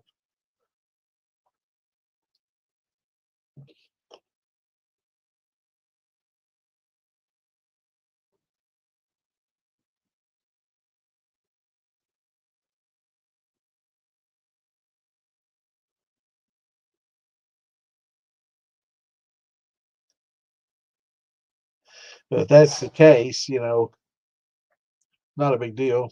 But we can definitely make that condenser bigger, and we can get it off the top of that steel because it's going to be tough to keep it cool if it's up on top of a hot steel, right? All the heat's rising off the gas or propane that you use to heat the steel or the oven or whatever. Now the gas is rising up the sides of the pot, and heat rises to the top of the pot, keeping it hot. And right there's where your condenser is, where you're trying to keep water cool. I mean, why would they even do that? Yeah, you wanna try to you know go to the store and buy some copper and plumb that further away. But like we were speaking earlier, I don't know if you were logged in earlier. We were talking about getting the 5/8 coiled copper because it's easy to bend. And it's already coiled for you, so it's in the shape of a worm. Uh, Richard, how many gallons is the pot?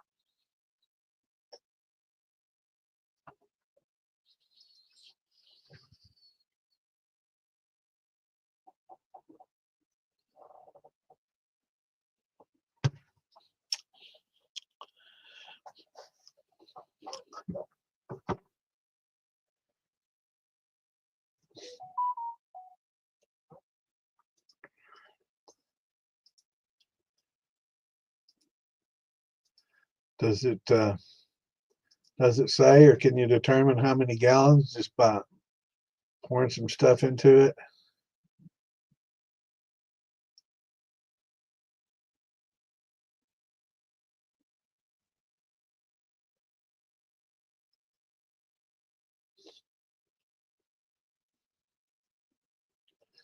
Yeah, I've been doing a lot of artwork today.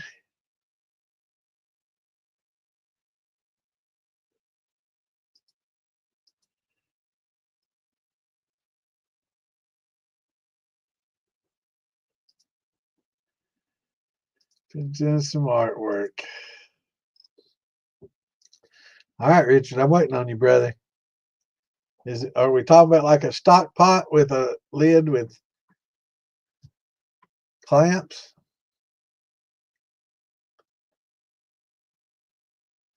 Plus, Richard, definitely need to join the militia because I'm not going to always be on here. And the militia or DIY shining stuff, either one, um, you can ask questions in the group, and we got a lot of competent people in there. If I'm not able to answer it, there's lots of competent people in there. Lots of good people in there. Knowledgeable, a lot of knowledge in there, and both of them. But they can help if I'm not on there. But if you want to tag me, I'll be sure to see it, and I'll answer it as soon as I can. So let me know, brother. You keeping us at the edge of our seat here, man. We're trying to figure out. It's a Vever. Is it like a stock pot, stainless stock pot? I'm assuming. But if so, it's if you want to watch this show over, if you didn't log on early, um, we were talking about that and the pitfalls with it, like the gaskets. The little flex line is not the best, but those gaskets, if you over tighten them, they're gonna crack on you every time.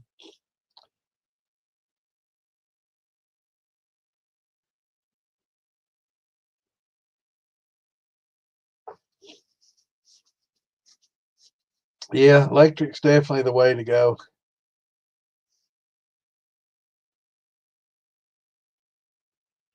Yeah, it's got a deflag. Okay.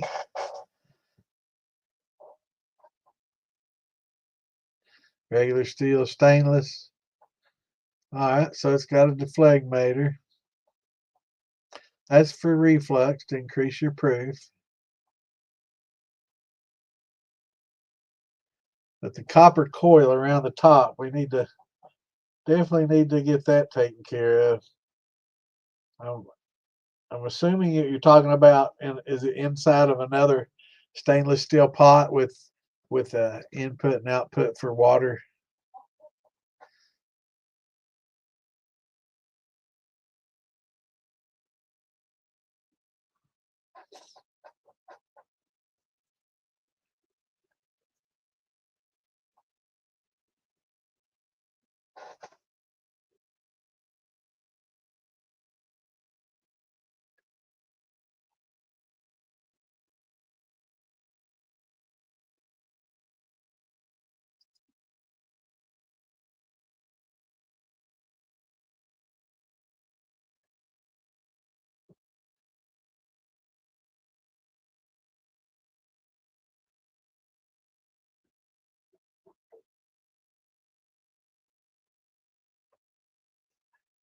So let me know, brother. So I guess it must have a little bit of a column then coming off then, right? So if it's got a deflagmator, yeah, may have to take a pic, brother, and take a pic so we can see exactly what you got. Because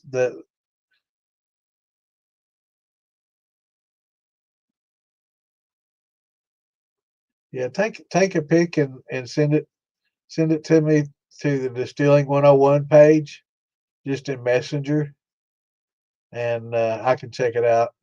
Just take a pic on the phone because I don't. It sounds like you have maybe a Beverage football steel, but maybe a column or something on there with a deflag. So, but either way, we can get you up and running. But most of the football steels with the deflagmator wouldn't have a copper uh, coil around the top unless it is part of a deflagmator. That you can have copper coils around the top of like your cap and stuff. That's a deflagmator. There's copper coils used for more than just worms. The person I got it from, you told me they could not burn it.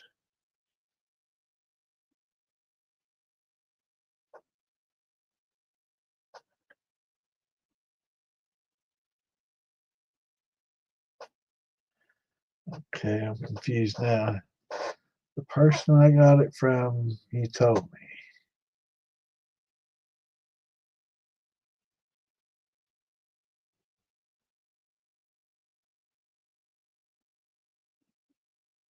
I'm confused, Richard.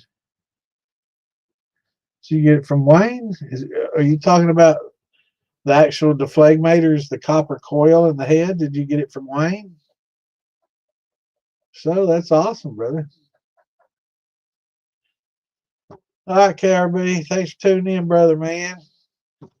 Catch us Friday night for the shit show and Saturday night for more Q&A, man. Hopefully I'll feel a little better and I'll be drinking this weekend.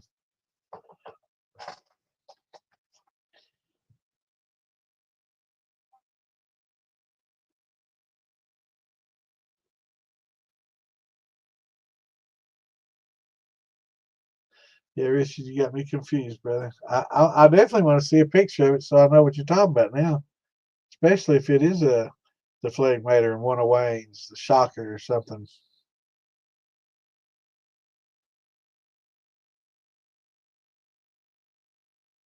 If so, you got a pretty cool piece of equipment. Yeah, we can get you running, brother. We can get you through all your mashes and setups and get you finely tuned, man. But there's certain things we got to know to do that. I need to know basically exactly what kind of setup you got. But we can work on mashes. It doesn't matter what setup you have. You're gonna, be making the same mashes and putting them in there. So, um,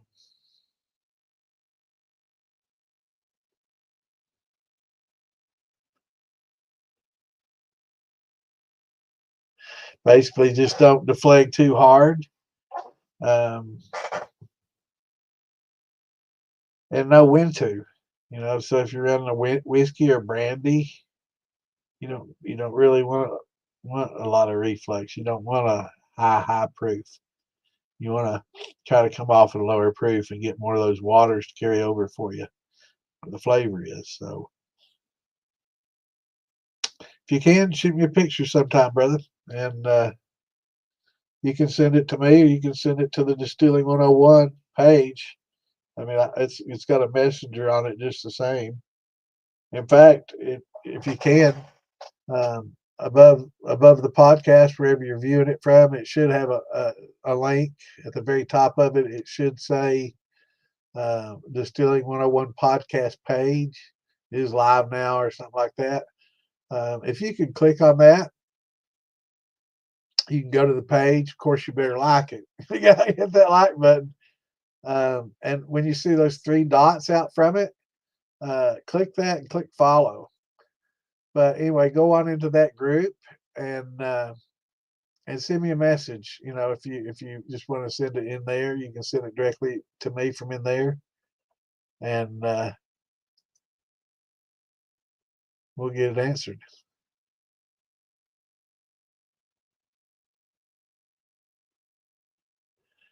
But definitely follow. We need followers in there. The more, the better. Deflegmator.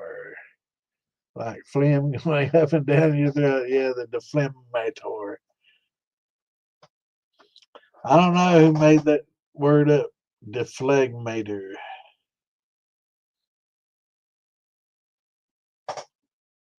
But I have one. I like using it. It helps me. I can dial in stuff pretty well with it. With my setup, I can go anywhere from about 120, 25 up to about 187 without changing anything, except throwing a few switches and changing the temperature of the water. Let's see here.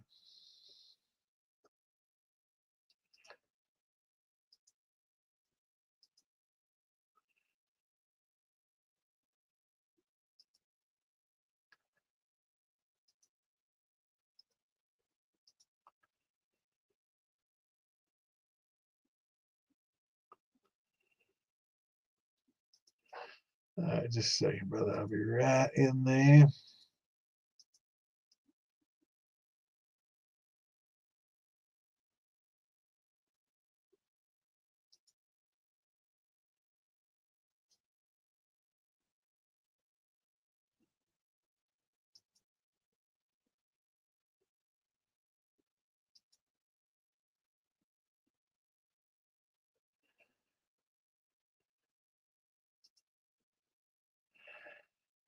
Okay, let's see.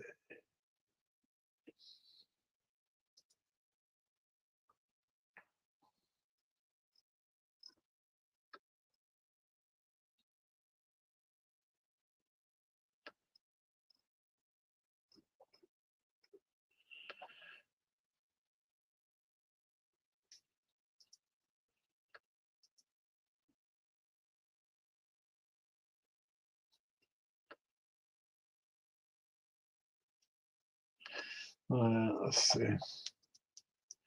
I got the notifications.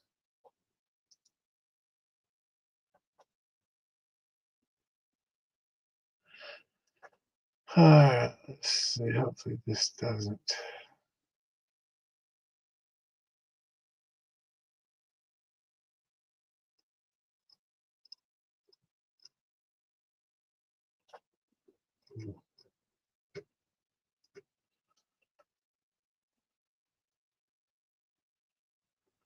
Well, not seeing it in my inbox messing me. I heard it. I heard it ding. Did you just comment on it, maybe? Let me see if it's in the other 101 Facebook page.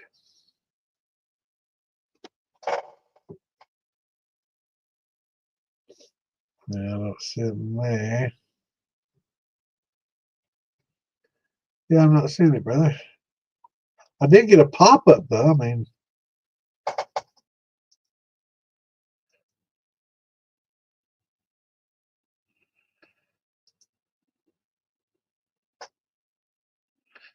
that's odd. Yeah, it gave me a message. Huh, interesting, interesting.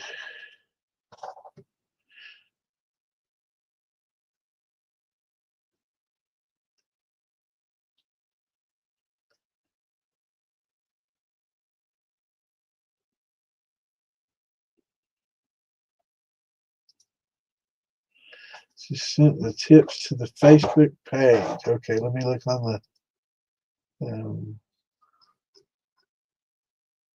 Distilling 101 page.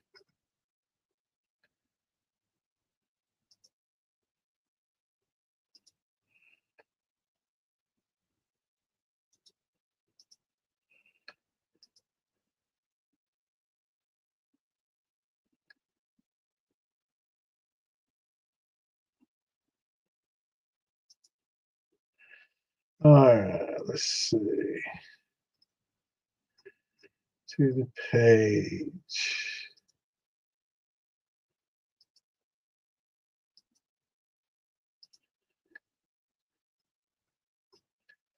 Hmm.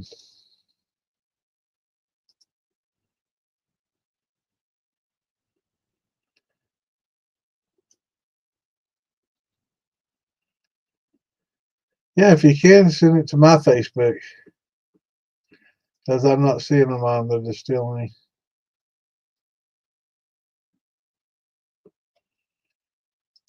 But we'll definitely figure it out. Get you take care of.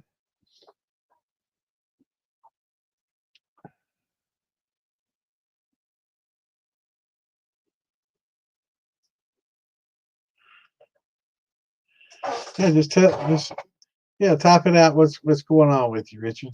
What you need help with. But as soon as I see those pics, I'll definitely be able to help you as far as running the flag. I'm not sure exactly which type we're talking about, but my deflag's like a shotgun condenser deflagrator, so it's a little different than maybe like Wayne's shocker and some of the other. What's going on, Robert? How's it going, brother?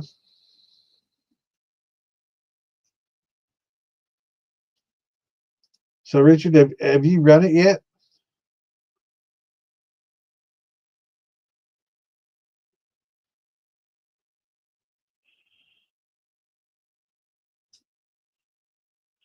That's awesome, brother. You came to the right place. That's what we're here for. I hope you haven't bought your steel yet. What happens is a lot of people go out and buy the steel and then start asking questions.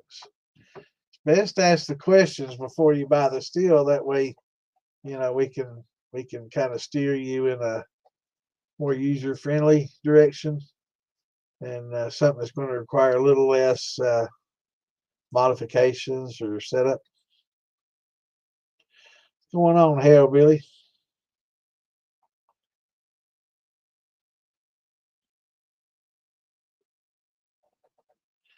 All right, you got the pot still. What kind did you get, Rob?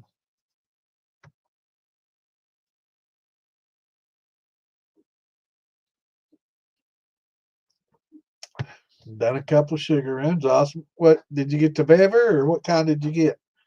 3-pot Bever, the football, cheap China? That's all right. The price is right. So did you get the 3-pot steel, or did you get the football steel?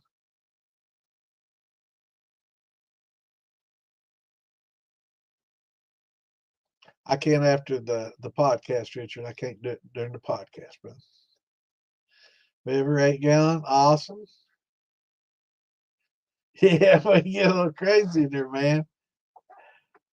He's getting fired up, wasn't he, old Matt Brown? He's ready to kick some ass, wasn't he? Yeah, he was. He was getting fired up. 3-pot, that's cool. Well, I tell you what, Robert, a lot of your questions, if you want to go back to the very beginning of the show after we did cut it off tonight, we have another user that came in with a 3-pot that had an 8-gallon that had a lot of the same questions that you will probably have. So definitely tune after the show. Go back to the very beginning and listen to it. There's some good info in there for you on the 3-pots and some plumbing modifications to make it better. Problem is with those, they get the gaskets on the lids, the little plastic Teflon plastic gaskets are real easy to split. So if you over tighten them, they're going to split and they're useless. They'll leak, and then you end up having to put a bunch of paste on there and biscuit dough, and not good. So also it's got the flexible pipe. Probably be better to use a copper. Um, you know, uh, maybe drill a little bit larger hole in the lid. Go with a bulkhead fitting that'll go into like a 5/8 soft copper, and maybe buying a box of 15 feet or so of the soft 5/8 copper, and have a couple feet coming out of your pot, coming up. Put your compression fitting here. Have another pipe going down into your thumper. Put another into your compression fitting here, and on the lid of the thumper pot, you'll have a bulkhead fitting there. And then the same coming out of the thumper, you have a bulkhead going up into a compression fitting, and then another compression fitting going down into your copper worm. So if you get like 15 feet, 16 feet of the 5/8 in a box, the coiled copper, you can cut a few feet off, maybe 5 or 6 feet off, and use it to connect everything, and then use the remaining 12, 10, 12, how much you got left in the 5-gallon bucket for your worm and your flake. Damn, man, I got a mustache hair that's like turning up into my nose and just fucking tickling the hell out of me, man. It's driving me crazy. I don't want to sit here and you know do all that, but man, it's tickling the shit out of my nose right now. It's a little better now. So the sugar shine that you got coming out tastes like medicine. Interesting. Are you flavoring it with anything? You trying to do a cherry, or a lot of times cherry will taste like medicine if you try to do cherry flavors.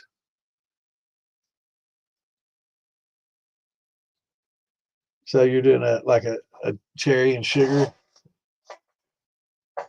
Well, that explains that.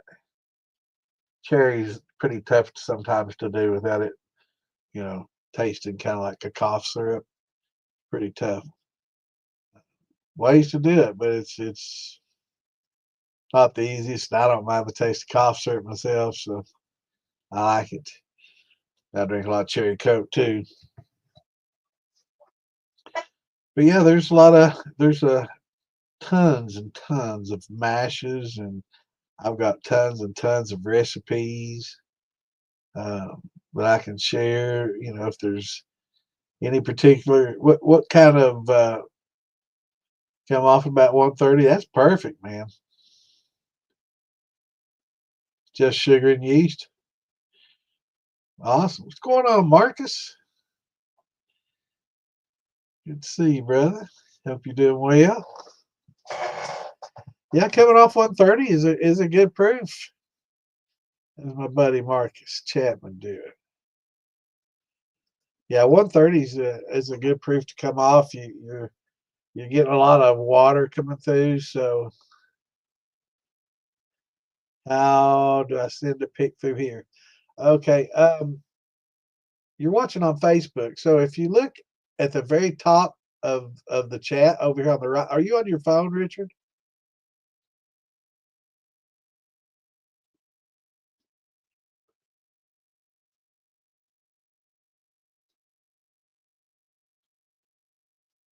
If you're on your phone, you might not see the chat boxes over here on the right, and you just may be able to see the video only. If you're on a PC, you can probably see the chat. What's going on, Wayne? Yes, you are on your phone. That's probably why. You'll probably have to go to Facebook on your phone and go to just search for Distilling 101 podcast page. And once you get there, you should be able to um, message me through that. You can just open up Messenger there and send me a message, or you can just post a pic in the chat in the on the page. Yeah, man, it's the worst, isn't it? Oh my God, it drives me crazy. Yeah.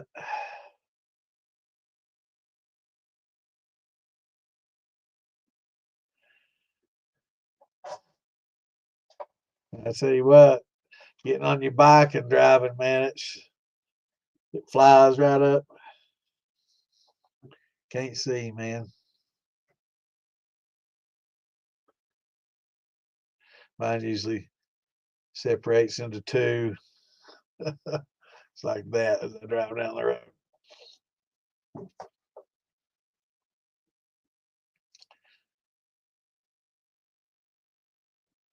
So, Richard, did you use any nutrients in your sugar wash, or just plain sugar and yeast? Depends on where you live, Mark. In Missouri, you can have, I think, the annual amount you can make is 100 gallons per person in the household that is legally able to drink. So if you're 21 or over, you can make up to 100 gallons. And if you have two people living in the home that's 21 years or older and can drink, you can do 200 gallons per year. But I don't know how they keep track of how many gallons you do per year, but I guess don't have more than 100 gallons per person, maximum of two. And that's Missouri. Other states vary. I think West Virginia did something ridiculous like 5. Yeah, or something like that. It's crazy. Um, so I think they're gonna change that.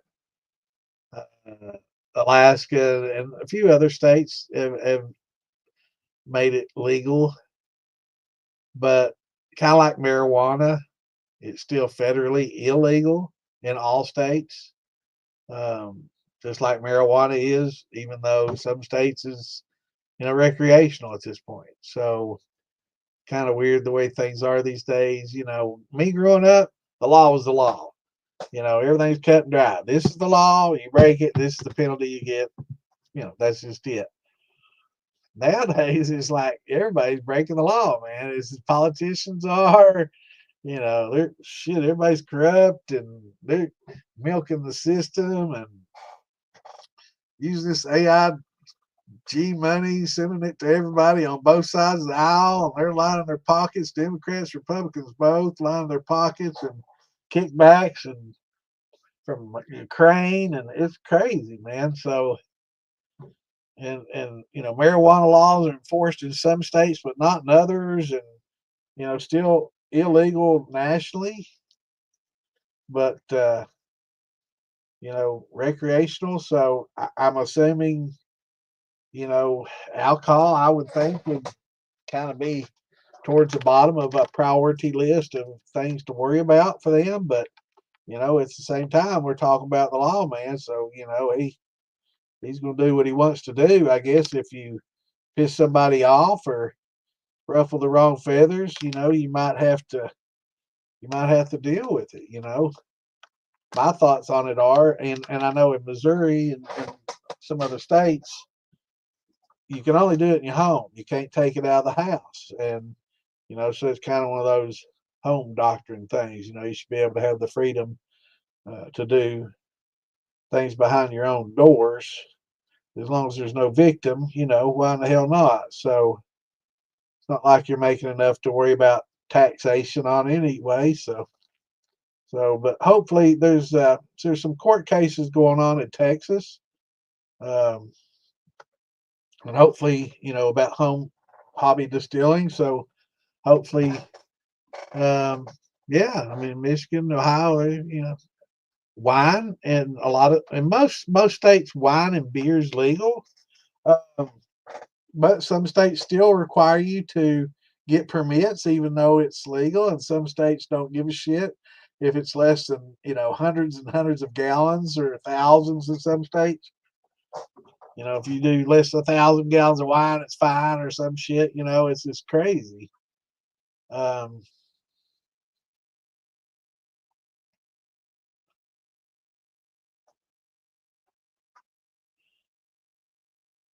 oh yeah, you got tied up, man. Yeah, it's it's in knots, man. Yeah, you can't.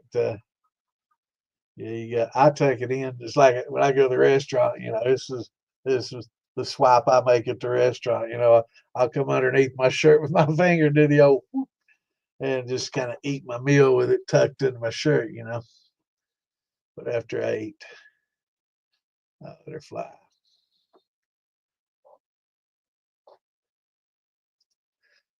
8 pounds of corn, 2 pounds of rolled wheat, nice. 1.5 pounds of rye.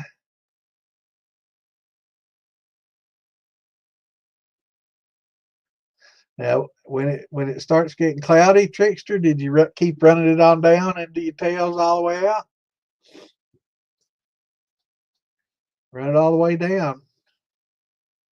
But yeah, you can make wine and beer to your heart's content in most states. But I'm not going to say yes, 100% sure. But all this, I teach this with the understanding that it's legal in your state and you've checked all the laws, right? Right. Uh, but yeah, I just want everybody to be safe and enjoy the hobby. Safety is probably the most important thing that I try to teach and to enjoy the hobby, but for the most part, to be safe about it and and not put your house, your home, your family, and everybody in jeopardy, just to enjoy a hobby.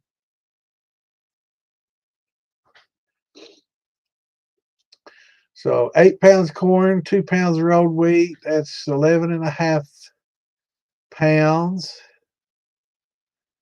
of grain and 13 pounds of sugar. So I'm guessing probably about 20 gallons of water.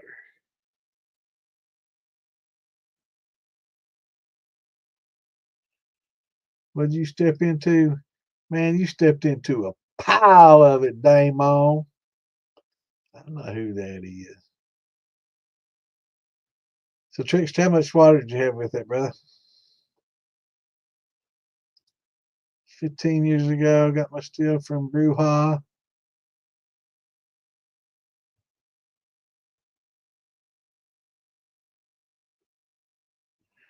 I think TBT got their records later. Wow. Did you tell him it was for distilling water or essential oils? That's what I think it's kind of funny. A lot of states have it where you can't even own a still. It's like, there's a lot more that you can do with the still than just make liquor. You can distill water. You can, you know, do the essential oil things. There's other things. Yeah, Hagar. Yeah. Actually, when I was down there in Arkansas, um, I was walking. I think Toby and I had gone over to his truck, and I was walking back, and this gal saw me, and I was walking, I guess, fast. The wind was blowing, and my beard had done this number and was, going way over on the east side. And she said, "That's who I looked like when I was walking through there." It's funny shit. She thought it was cute. She's cute too. 12 gallons. Yeah. Cool. All right. So 12 gallons, and you had about a pound of grain per gallon. So probably could have gotten by maybe a little less. Did you get any conversion out of the grains at all? Did you try to convert and gelatinize your corn and add the amylase and all that, or did you just cook the grains and then add your sugar? Either way, it's fine, but you could probably gotten a little bit more sweetness without having to use as much sugar, and that's what we're going to try to. Uh, that's what we're going to try to get rid of.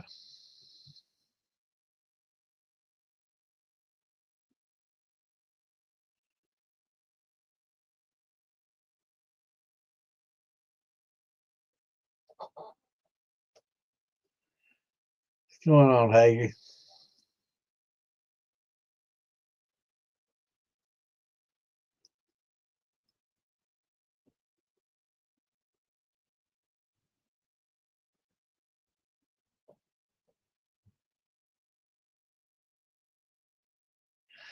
That's interesting. Back in the day when I might have done a lot more than I'm doing now.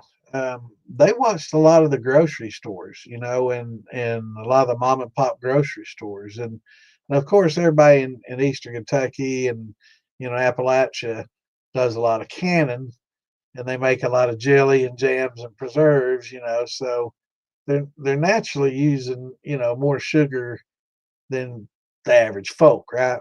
They use it for curing hams. They're using it for making, jellies and jams, preserves, and everything. So, you know, we use a little more sugar than the average folk. So they were always, going to all the stores, wondering who's using all the sugar. Why does this store selling more sugar? Or any store this size in the United States? It's because we do a lot of canning and preserving and all that. But anyway, they would ask that the store owners keep track of the big sugar users. And I have some cousins that owned a grocery store, and Hell no, ain't telling nothing. Awesome. That's good, brother. So how did it come out?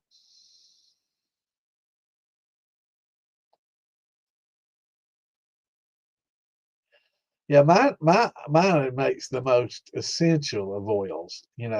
There's oils that are just, you may or may not need them, but mine makes essential oils.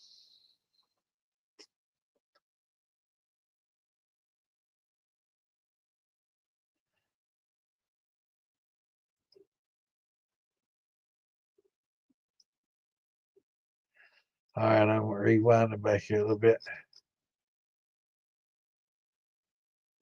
Cannot figure it out, but I did put the pic on the last one with the girls in the morning. Okay, so let me look at that real quick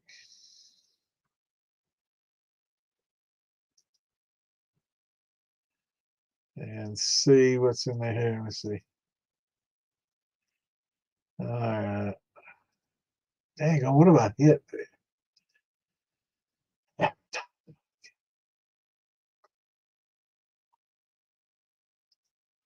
All right, so it was in Lisa's that I saw you commenting.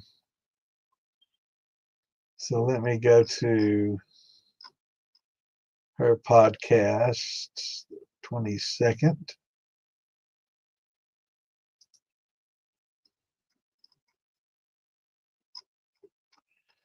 and view all comments.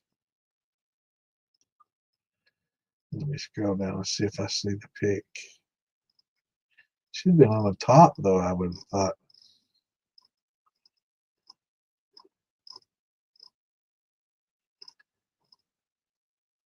Okay, I got your pics, brother. Yeah, hold on just a second here. Yeah, I got them on here. Oh, I see.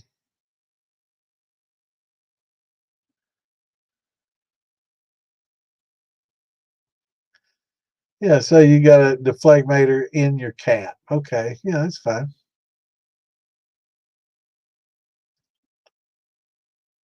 Yeah, actually, Wayne makes a shocker that's built on that technology. It's got a coil inside the cap. Quite nice.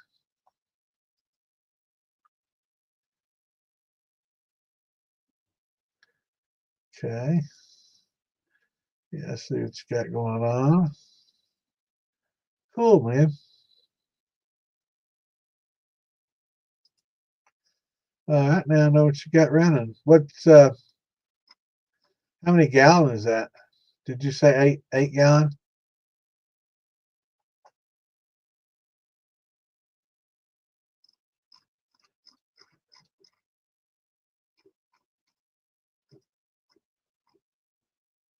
Yeah, I got them.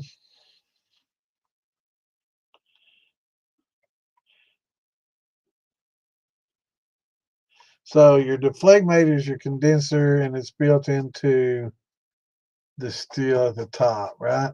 Let me zoom in on this a little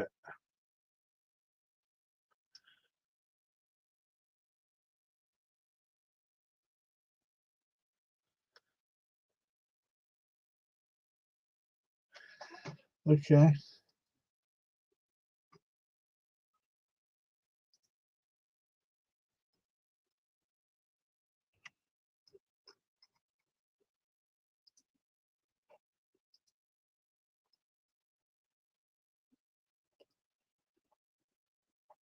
Yeah, that's good. I got your pics now, Richard.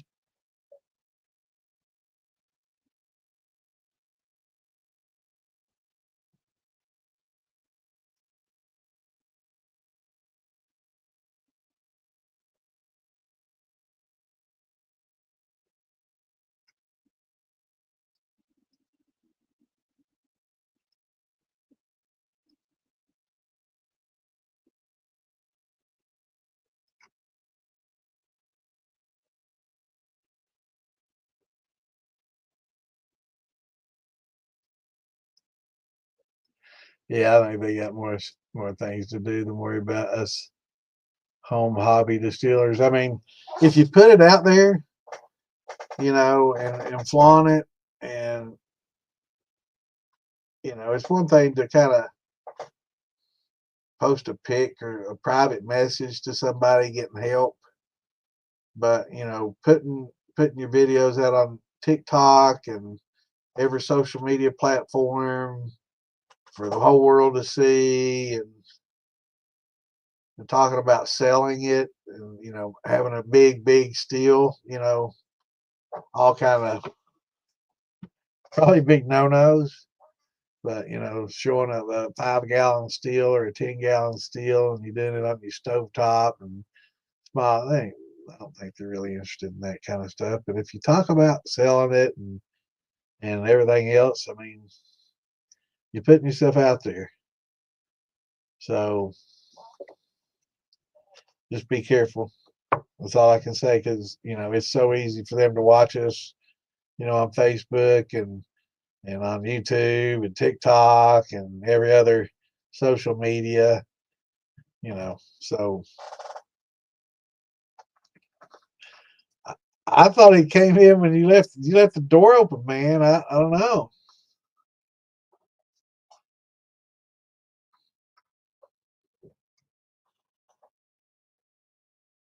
So Trickster, you didn't get any alcohol at all produced. Is that what you're telling me? You got a 12-gallon run, and all you just still got off was a gallon and a half of water. That was really smooth. That's funny. You didn't get any alcohol production at all. I mean, just with the 13, just with the pound per gallon, should have gotten, 1050. You should have been able to get some kind of alcohol.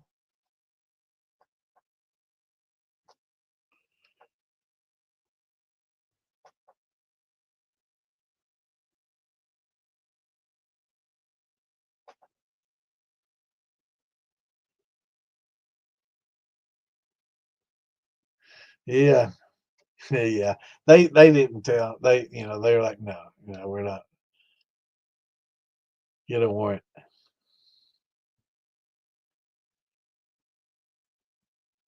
Yeah, mine too, man. I make beard oil. That's what it is. Yeah. And when you're making brandy, you're getting all that fruit and all that sugar. It's like, man, I'm making jellies and jams. What tell you? Where's your mind?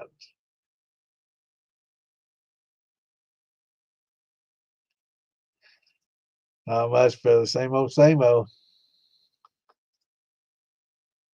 Um,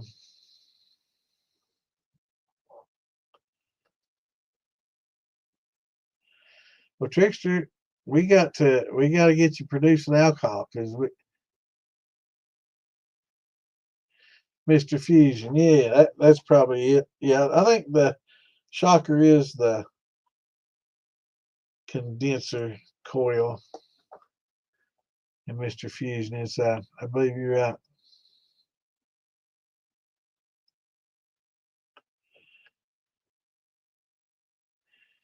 Yeah, we got a few twitchers in here.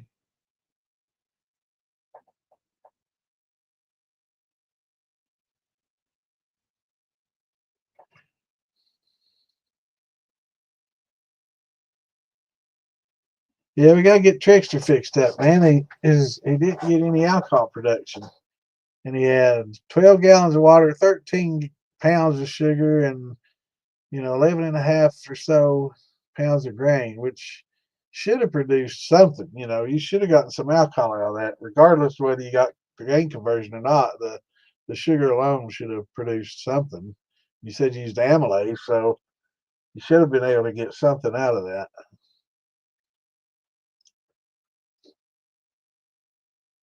Never sell, never tell. That's right. Oh, I see you, Sam Water. All right, all right. I thought you were saying that nothing you didn't get. I was worried to death, man. I was like, man, we got to help this man. All right, brother. I see what you're saying now. That distilled water, that high quality H2O. Yeah. Okay. You had me worried, brother. I was like, damn, we got a brother that needs help. Man down.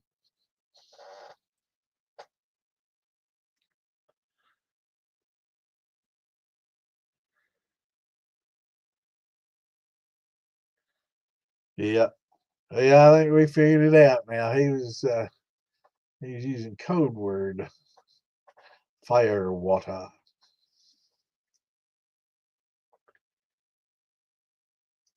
Hell yeah, man. Yeah, the shocker looks like a shock on the outside. I have to remember it. Looks like a coiled shock absorber. So it's the shocker, Mr. Fusion on the inside.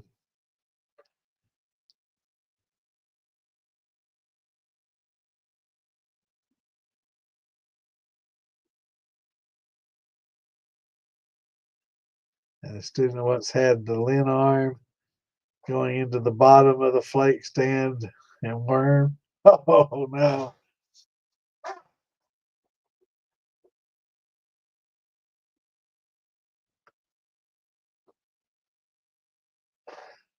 That doesn't sound good.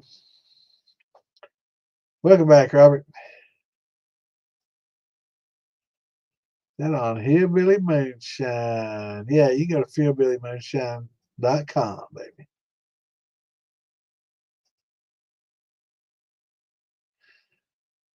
So I'll be doing some watermelon pretty soon. We're going to be having a competition this year at Farm to Bottle for the best watermelon brandy. It has to be a true brandy with just watermelon. Um, so they don't have much of a chance, but hopefully they'll turn out some pretty good product. I look forward to it. So I got some secrets for some watermelon. I can't wait to trim this goddamn hair off. Oh my God, it's killing me, boy.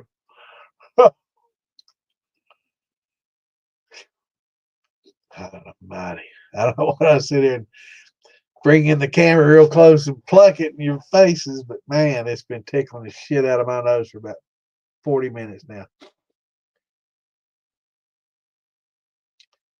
Hello, Jane.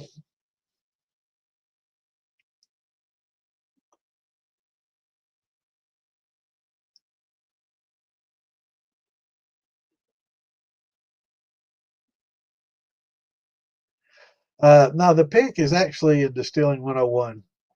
Um, Actually, that is Ladies' Night, Thursday. That's Lisa's podcast that you're actually posting that on. That peach that I flavored is pretty daggum. Trickster, were you the one telling me that you were using the Olive Nation? I tried that too. I didn't get as good results out of mine. The wife is wanting me to try Poitin. Poitin.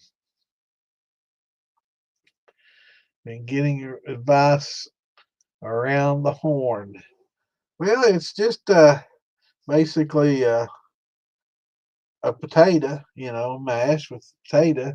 Um, you'll treat it just like you would a grain, Richard. You're going to use, alpha amylase at the, high temp. You're going to go ahead and gelatinize your potato, cook them up in a hot temp, and get them gelatinized, and and then use your high temp amylase to break down the starches, and then when it gets down to yeast pitching temps, add your glucose, or you can throw in some malt along with it if you want to, but um, use your glucose and just like you would grains, that you're converting starches just the same. So go through the same um, steps as you would. And let's see, I might have a little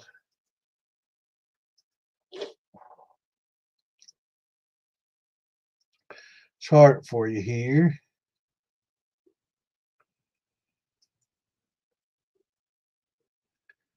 I love my little charts. It's just so easy to use them, and it's charts worth 1,000 words.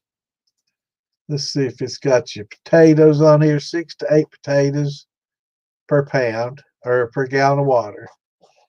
So it depends on how much starches your potato have. So and this is just a general guide, but that should get you 1070 to 1080. Oh, and yes, you need to use your amylase there. See, 8 to 12 as you would normally with any grain. So, so just 6 pounds or so per gallon. Use your hydrometer. Use your iodine to check the conversion. Yeah, that'd be a good idea. I always throw oats in about everything anymore, man. I love them, except the wine. I won't throw it in the brandy, but awesome, awesome. Well, it sounds good. Look forward to hearing how it turns out.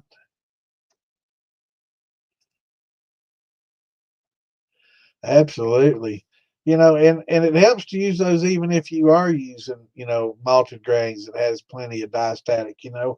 It's especially like I say for beginners, but seasoned alike, the more of those starches that you can get converted, the more alcohol that you're going to get, so maximize it. Even if I'm using 6-row barley, I'm still going to put me a little alpha amylase in there, if nothing else, just to make the corn and the grains, less sticky and more manageable, less thick. So as soon as it gelatinizes, man, I'm adding that amylase and converting everything, and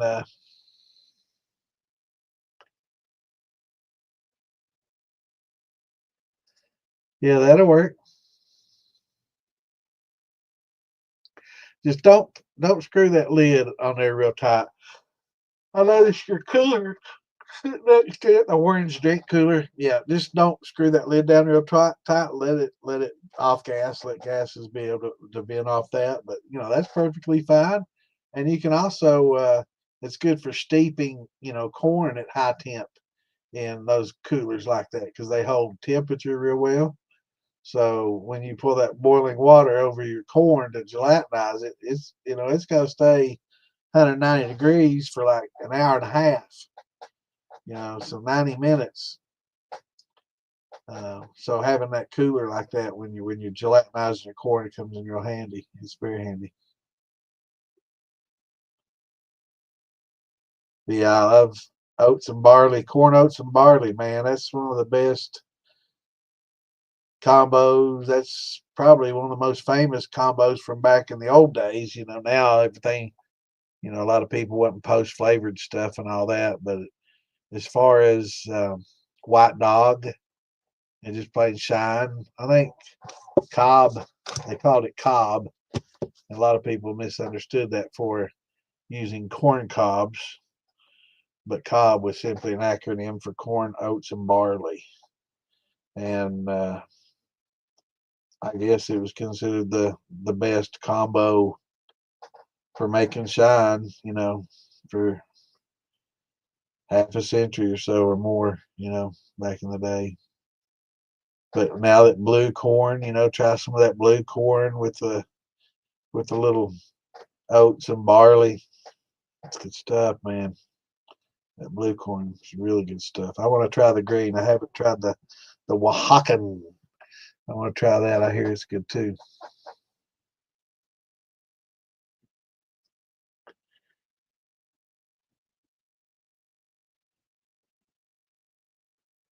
Yes, sir.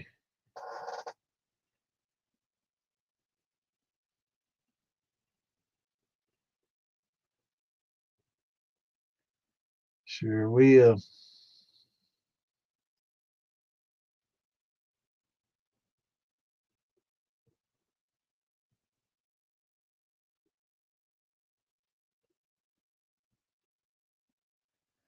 Yeah, I like it. I like using it just for that reason. I mean, normally, if you're depending on malts, you're not adding malted grains to like 150 degrees. Here's your chart for that. So if you're adding malt, you're down to 150 degrees or even cooler, depending on what it is. Let me find the chart here for everything. I like posting these so people can get screenshots of it. Shit.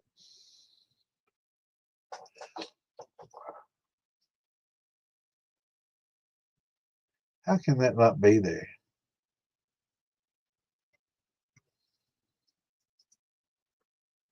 How can the hell that not be there?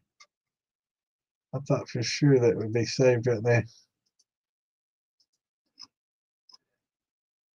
Yeah, I'm not real organized, in case you hadn't noticed. Oh my goodness. How in the hell did that not? Let's see, it's got to be in distilling documents.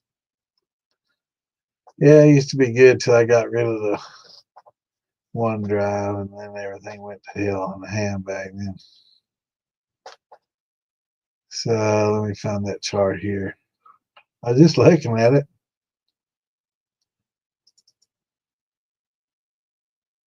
Here we go, finally. Okay. So when you're adding your barley malt at 155, you wait for your corn to go from 190 to 150 before you can add your malt. I mean, that's a long wait, man. But and it's thick all the whole time. But if you can add some high temp amylase here, it makes it so much thinner and easier to stir.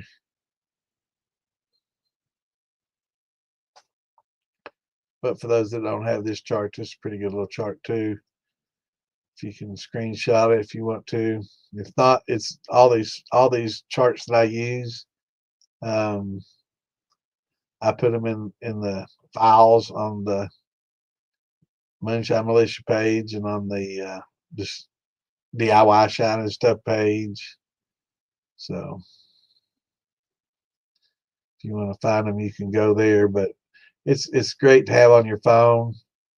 That way, when you're actually cooking this stuff, the temperatures to cook at, not what to exceed, the rest, certification rests. Invaluable to have a lot of these charts. You tried the Oaxacan green. Okay, but had a very earthy flavor, like mashing green malting corn.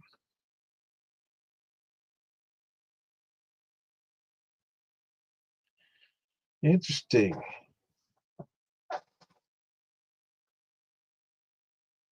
I think uh, I think that Amanda Palmer had a little bit of interesting flavor to it. Some earthy notes. What do you think about the Amanda Palmer, Wayne?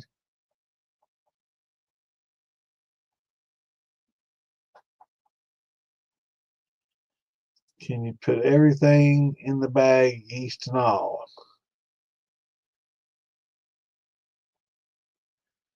Um, Now you're talking about cooking the grains,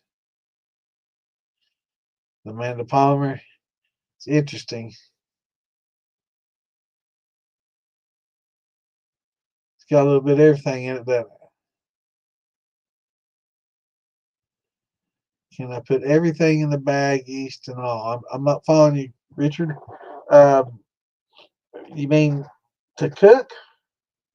No, your yeast will go last. Your yeast will be the last thing you pitch after you've cooked your grains and converted your starches and everything cools down.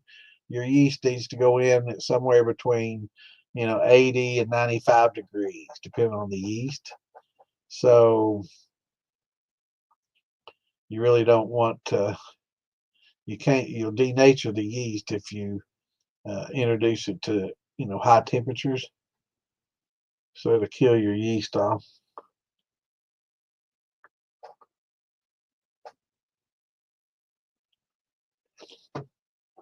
Yeah, that Amanda Palmer is definitely some unique flavor.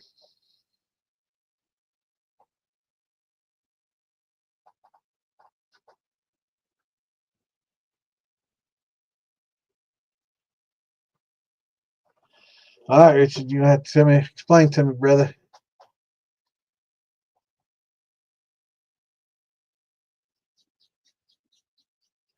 What you want to do, Richard, is if you're cooking grains, you want to start out with corn, okay, and you want to cook your corn to 190 degrees, or you can boil water and get it rolling, and you want to get about 2.5 pounds of grain. So if you're using, just corn, so we're gonna.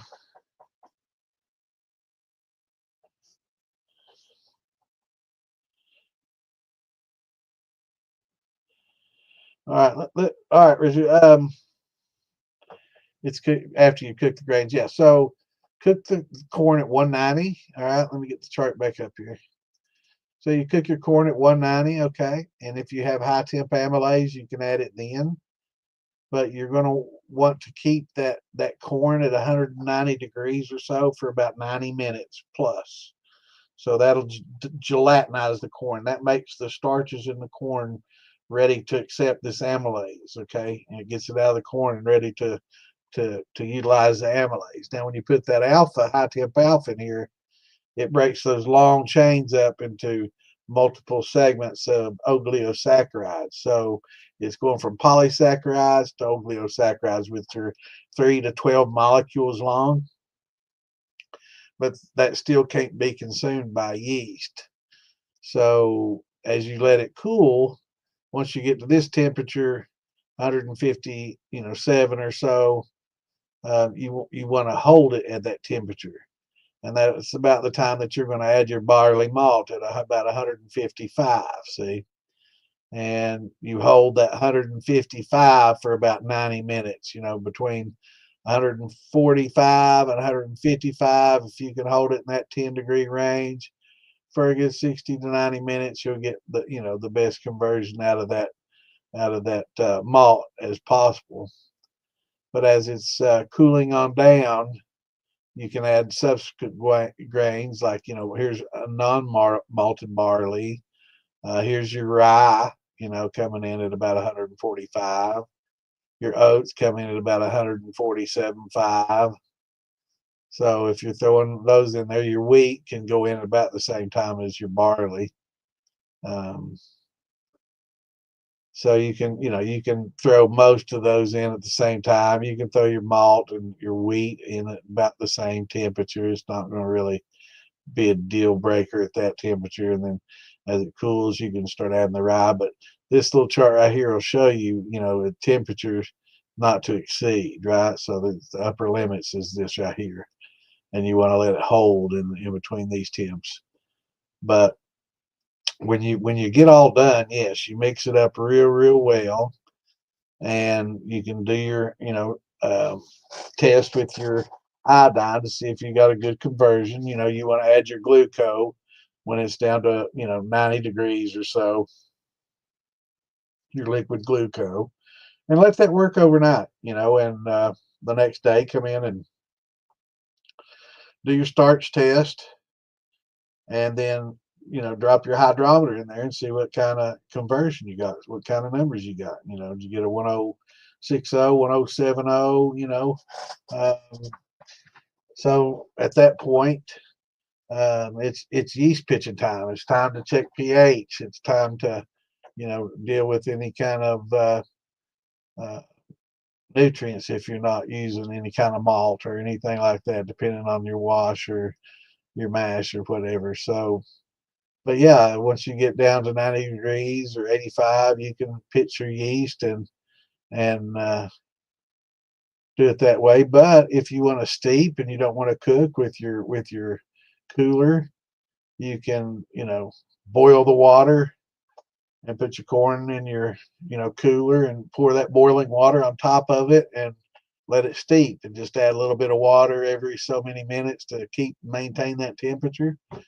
So basically, if you've got 20 gallons of or 25 pounds of corn in the cooler, you can pour 10 gallons of water. So don't pour all 10 at once, pour 7, and then add a gallon every 20 minutes. That'll get you 60 minutes and keep the temp up, and then should be gelatinized by then, right? And then you've got the the right amount of water for the right amount of grain. And yeah, the pickling lime and oyster shells. The pickling lime and both of them will help boost the pH. The oyster shells, calcium carbonate, a little slower to work. It's more of a stabilizer, whereas pickling lime, I think, is um, calcium hydroxide, if I'm not mistaken. I think it's calcium hydroxide, and where the hydroxide will introduce a little bit of oxygen in there, and maybe promote a little bit of yeast activity changes. But both should be fine. It's a lot better than baking soda for 100%. But pickling lime and oyster shells are definitely much, much better than baking soda for sure to bump your pH up. Yeah, yeah. You just wait for your yeast, wait for your temps.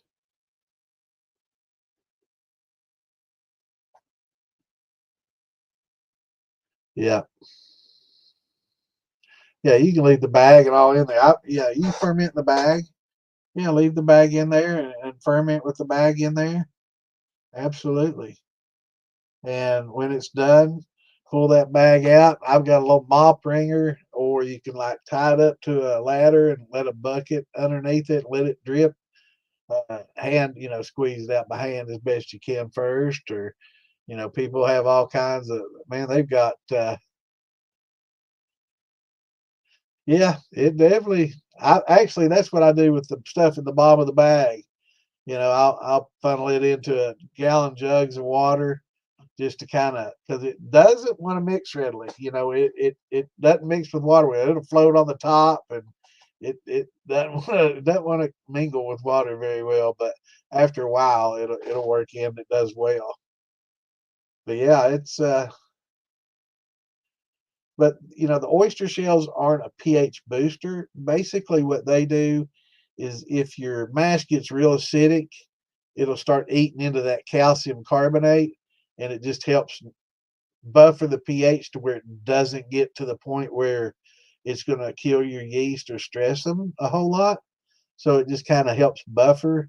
Whereas the pickling lime will raise pH if you have that problem. If you need it raised up, and you're getting to the point where yeast are getting stressed, definitely, it's better to use the pickling lime 100% than to either stress the yeast or use baking soda. So, but still, baking soda is even better than stressed yeast. So, if it gets down to the twos, it's time to do something, folks. Unless you're really, done. Yeah, pickling lime works really well.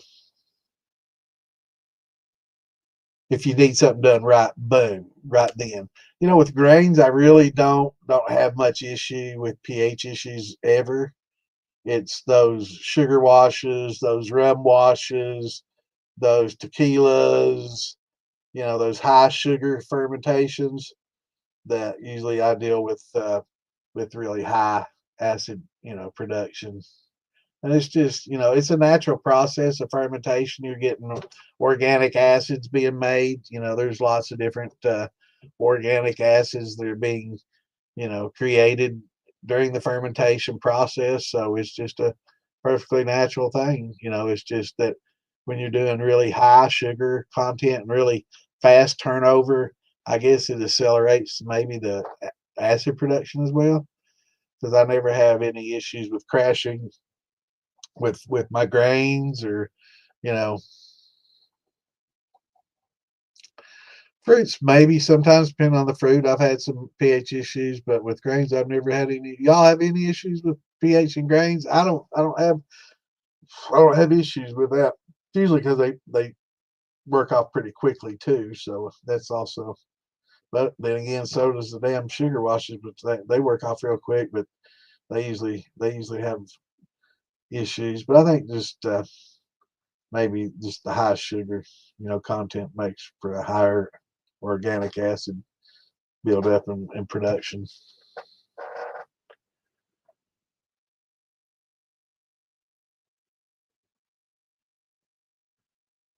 Right. Yeah, exactly. Yeah, it doesn't raise pH a whole lot real quick. I mean, actually, you can take calcium carbonate and grind it up, same stuff, and just dump it on water, and it just floats. And then you take a spoon, just try to stir it, and it sticks to the spoon. That want nothing to do with fucking water, man. It's like it doesn't dissolve well.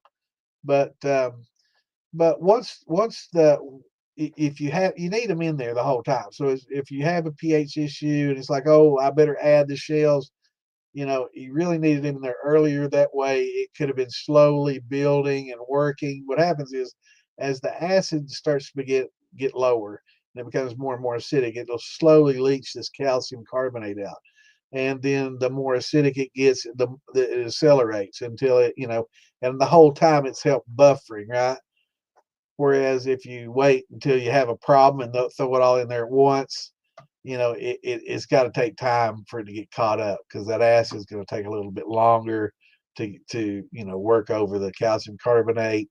So it's probably it's best to have it in there from the very get go, just tied up in a pouch of cheesecloth and just a couple of handfuls, big old bag, and rinse it out after each. And you can boil it if you want to keep it, bacteria free. But I do boil mine when I get it. I will boil it, make sure I get all the salt, any salts that may be trapped in some of the pores out, and any bacteria that may be built up on it. I'll boil it, kill anything like that.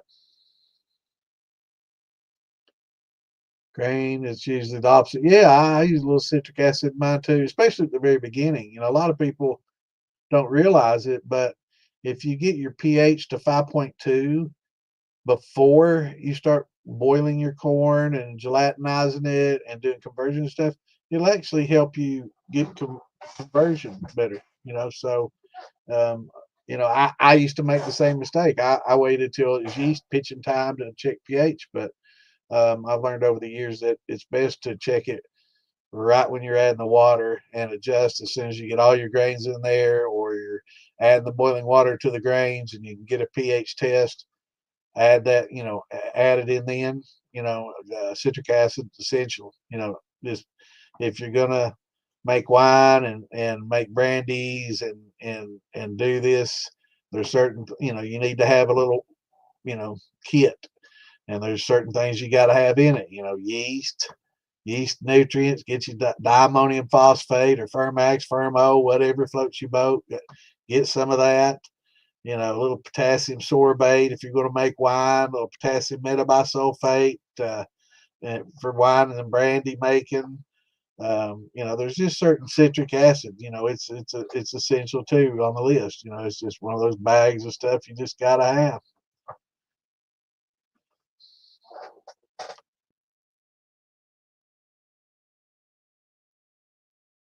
Yeah, sugar washes always.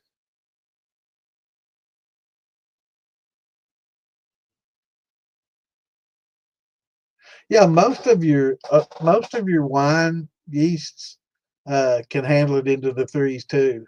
Just because it's three doesn't mean you need to buffer it. Don't freak out and buffer it, especially if it's towards the end of fermentation. Leave it alone. I've seen so many people do this. Glad you brought that up. So many people, oh, it's not 5.2, it's 4.1 or it's 3.8. Oh, I've got to buffer it and get it back up. No, no, no, don't. That's part of the natural process. So you just want to start at 5.2, and as things gradually ferment, like a good wine or something, it'll slowly go down. Like a lot of the wines we were talking about earlier, I have to add a citric acid to it to get the pH where it needs to be. but it'll naturally drop down, and your yeasts are bred for that. They can handle into the threes, no problem. If it gets in the twos, then yeah, unless you're like at 1.010 or something like that, yeah, it's time to do something. But if you're real low and it's all about done and 1.010, if you want to, you can throw some potassium metabisulfate in there, kill the rest of the yeast off, and so it doesn't stress, and then go ahead and run it at 1.010.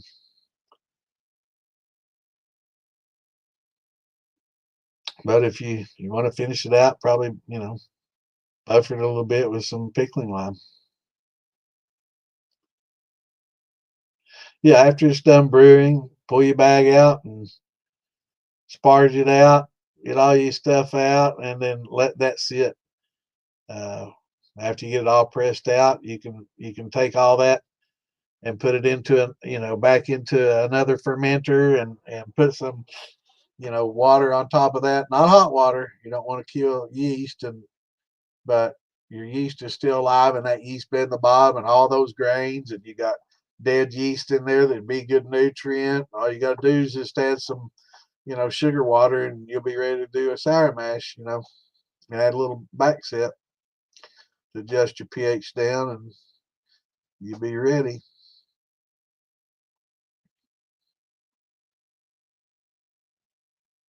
And yeah, you don't need to put the yeast in the bag. You're going to be taking the bag out, and you're going to be squeezing all the water out of your bag, out of your brew bag. And once you get, I've got like a mop wringer, that presses the bag and get it out. You can put it in a fruit press if you got one of those. They've got these little mini dryers that spin dry, and you know use a centrifuge basically to wring it out.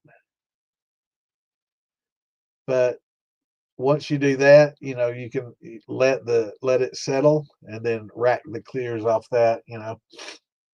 But you can take all the meat out of the bag, dump it into a fermenter, and boil some water and add you some sugar and let it cool.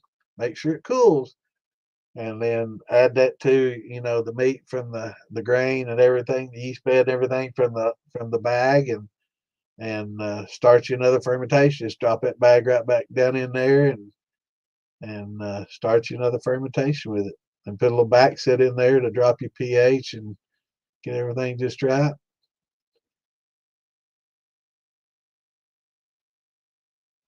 Yeah, I definitely ferment on the grain.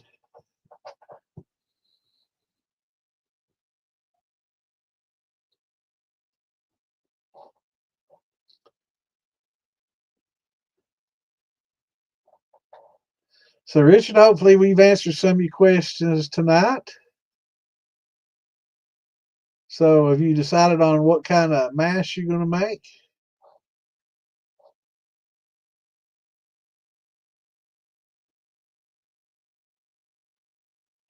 I recommend the old thin mash is a pretty good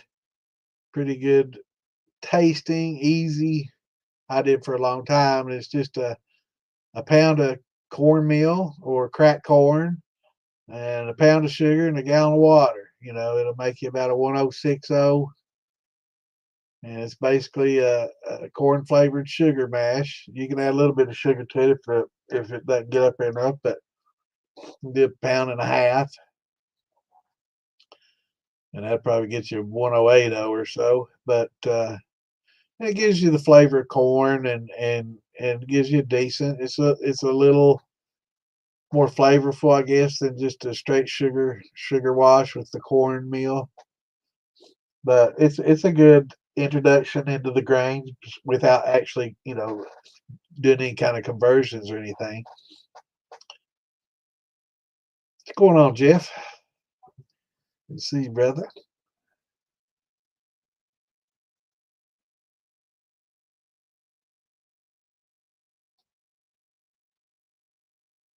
So, Richard, join the Moonshine Militia on Facebook, and also DIY Shine and stuff, and ask your questions, in there, and I'm on here every Wednesday and Saturday at 8 o'clock. So jump in here. But in between those days, man, if you've got any questions, short notice, jump in the group and ask them. There's always somebody up, late night, early morning. There's always somebody. That's right.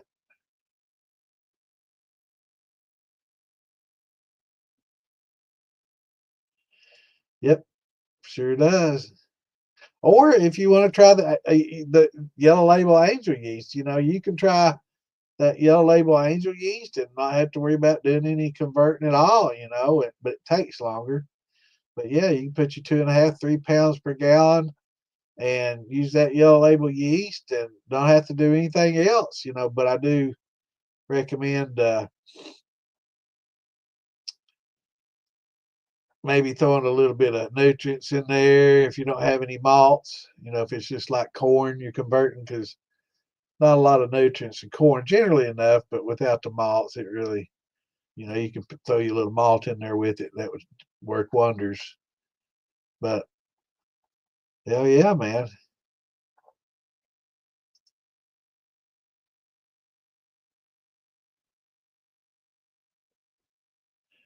Yeah, I sometimes two doesn't do it, man. I try 2.5 is about my number. Um, if I'm using like just a cracked corn, I'll go 3, especially if it's stale. Uh, but yeah, I'm gonna be trying some of that soon. I gotta talk to Michael and them to see how theirs did. Brittany Mason, Michael Hatley, they did some. I'm about to get them on here maybe so we all can sit and talk about it, see what's going on. Need to talk to them anyway. I ain't talked to them in a while. All right, y'all. Yeah, it's getting about that time. It's almost 11:30. Damn, it's easy to get on a roll. But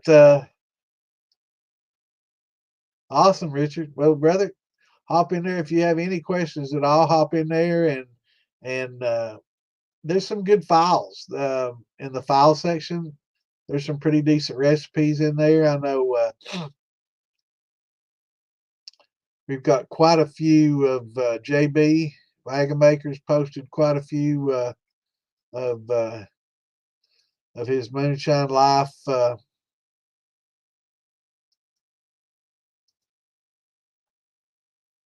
recipes that they get from all over. And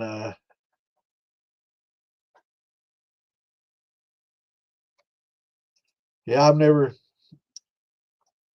tried it yet. What was the flavor like, Clint, on the yellow label?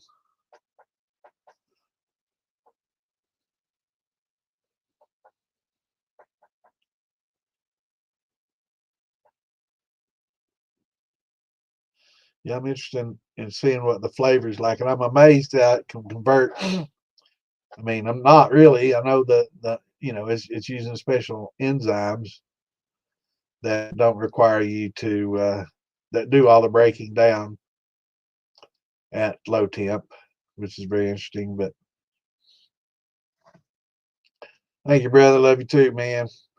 All right, everybody. Well, it's been a good hump day. We got some new beginners in here. That's always encouraging. Love seeing that and seeing the questions and jump in the groups if you got any more between now and Saturday and ask them. If not, hop in here Saturday, and if you got any hiccups or issues, let us know. Really, I've gotten mixed reviews on it. I've not done it yet. That's why I'm holding out judgment for myself, man. I've got to try it. You're welcome, brother. And I hope a lot of people. I know a lot of people hop on here. They listen, and you know a lot of people have the same questions. So you don't necessarily have to ask questions. Just jump on here and listen, or listen to some of the old episodes. They should all be on the Distilling 101 page. You can scroll back and because a lot of the same questions get asked. So a lot of chances are a lot of the questions that you have been asked and answered. So check them out. And if you don't find it, tune in here Saturday and we'll go right back over it. Hope everybody has a great rest of your week. And we'll see you Friday night for the shit show or Thursday night for ladies' night. If you guys have been coming in and checking out the gals, seem like they have a pretty good time in here. They're getting quite a few people and interest watching. They're getting pretty popular. So hop in and see what the girls are up to on Thursday and jump in Friday for the shit show. Who knows? We may just have us a keyboard fight in there. It's pretty wild this past Friday. It gets a little crazy sometimes. That's why we call it the shit show. But Wednesday and Saturdays we try to keep it serious and try to get a little bit of education, out of it. But everybody have a great rest of your week. See us next week, Santa, if it's worth trying. Yeah, I'm going to try it. I just have to just to see what it's like. I'm not going to waste any good corn or heirloom or anything like that on it. I'm just going to run some yellow dent just to see how it works. And yeah, definitely check out the ladies on Thursday. They seem to be having a pretty good time.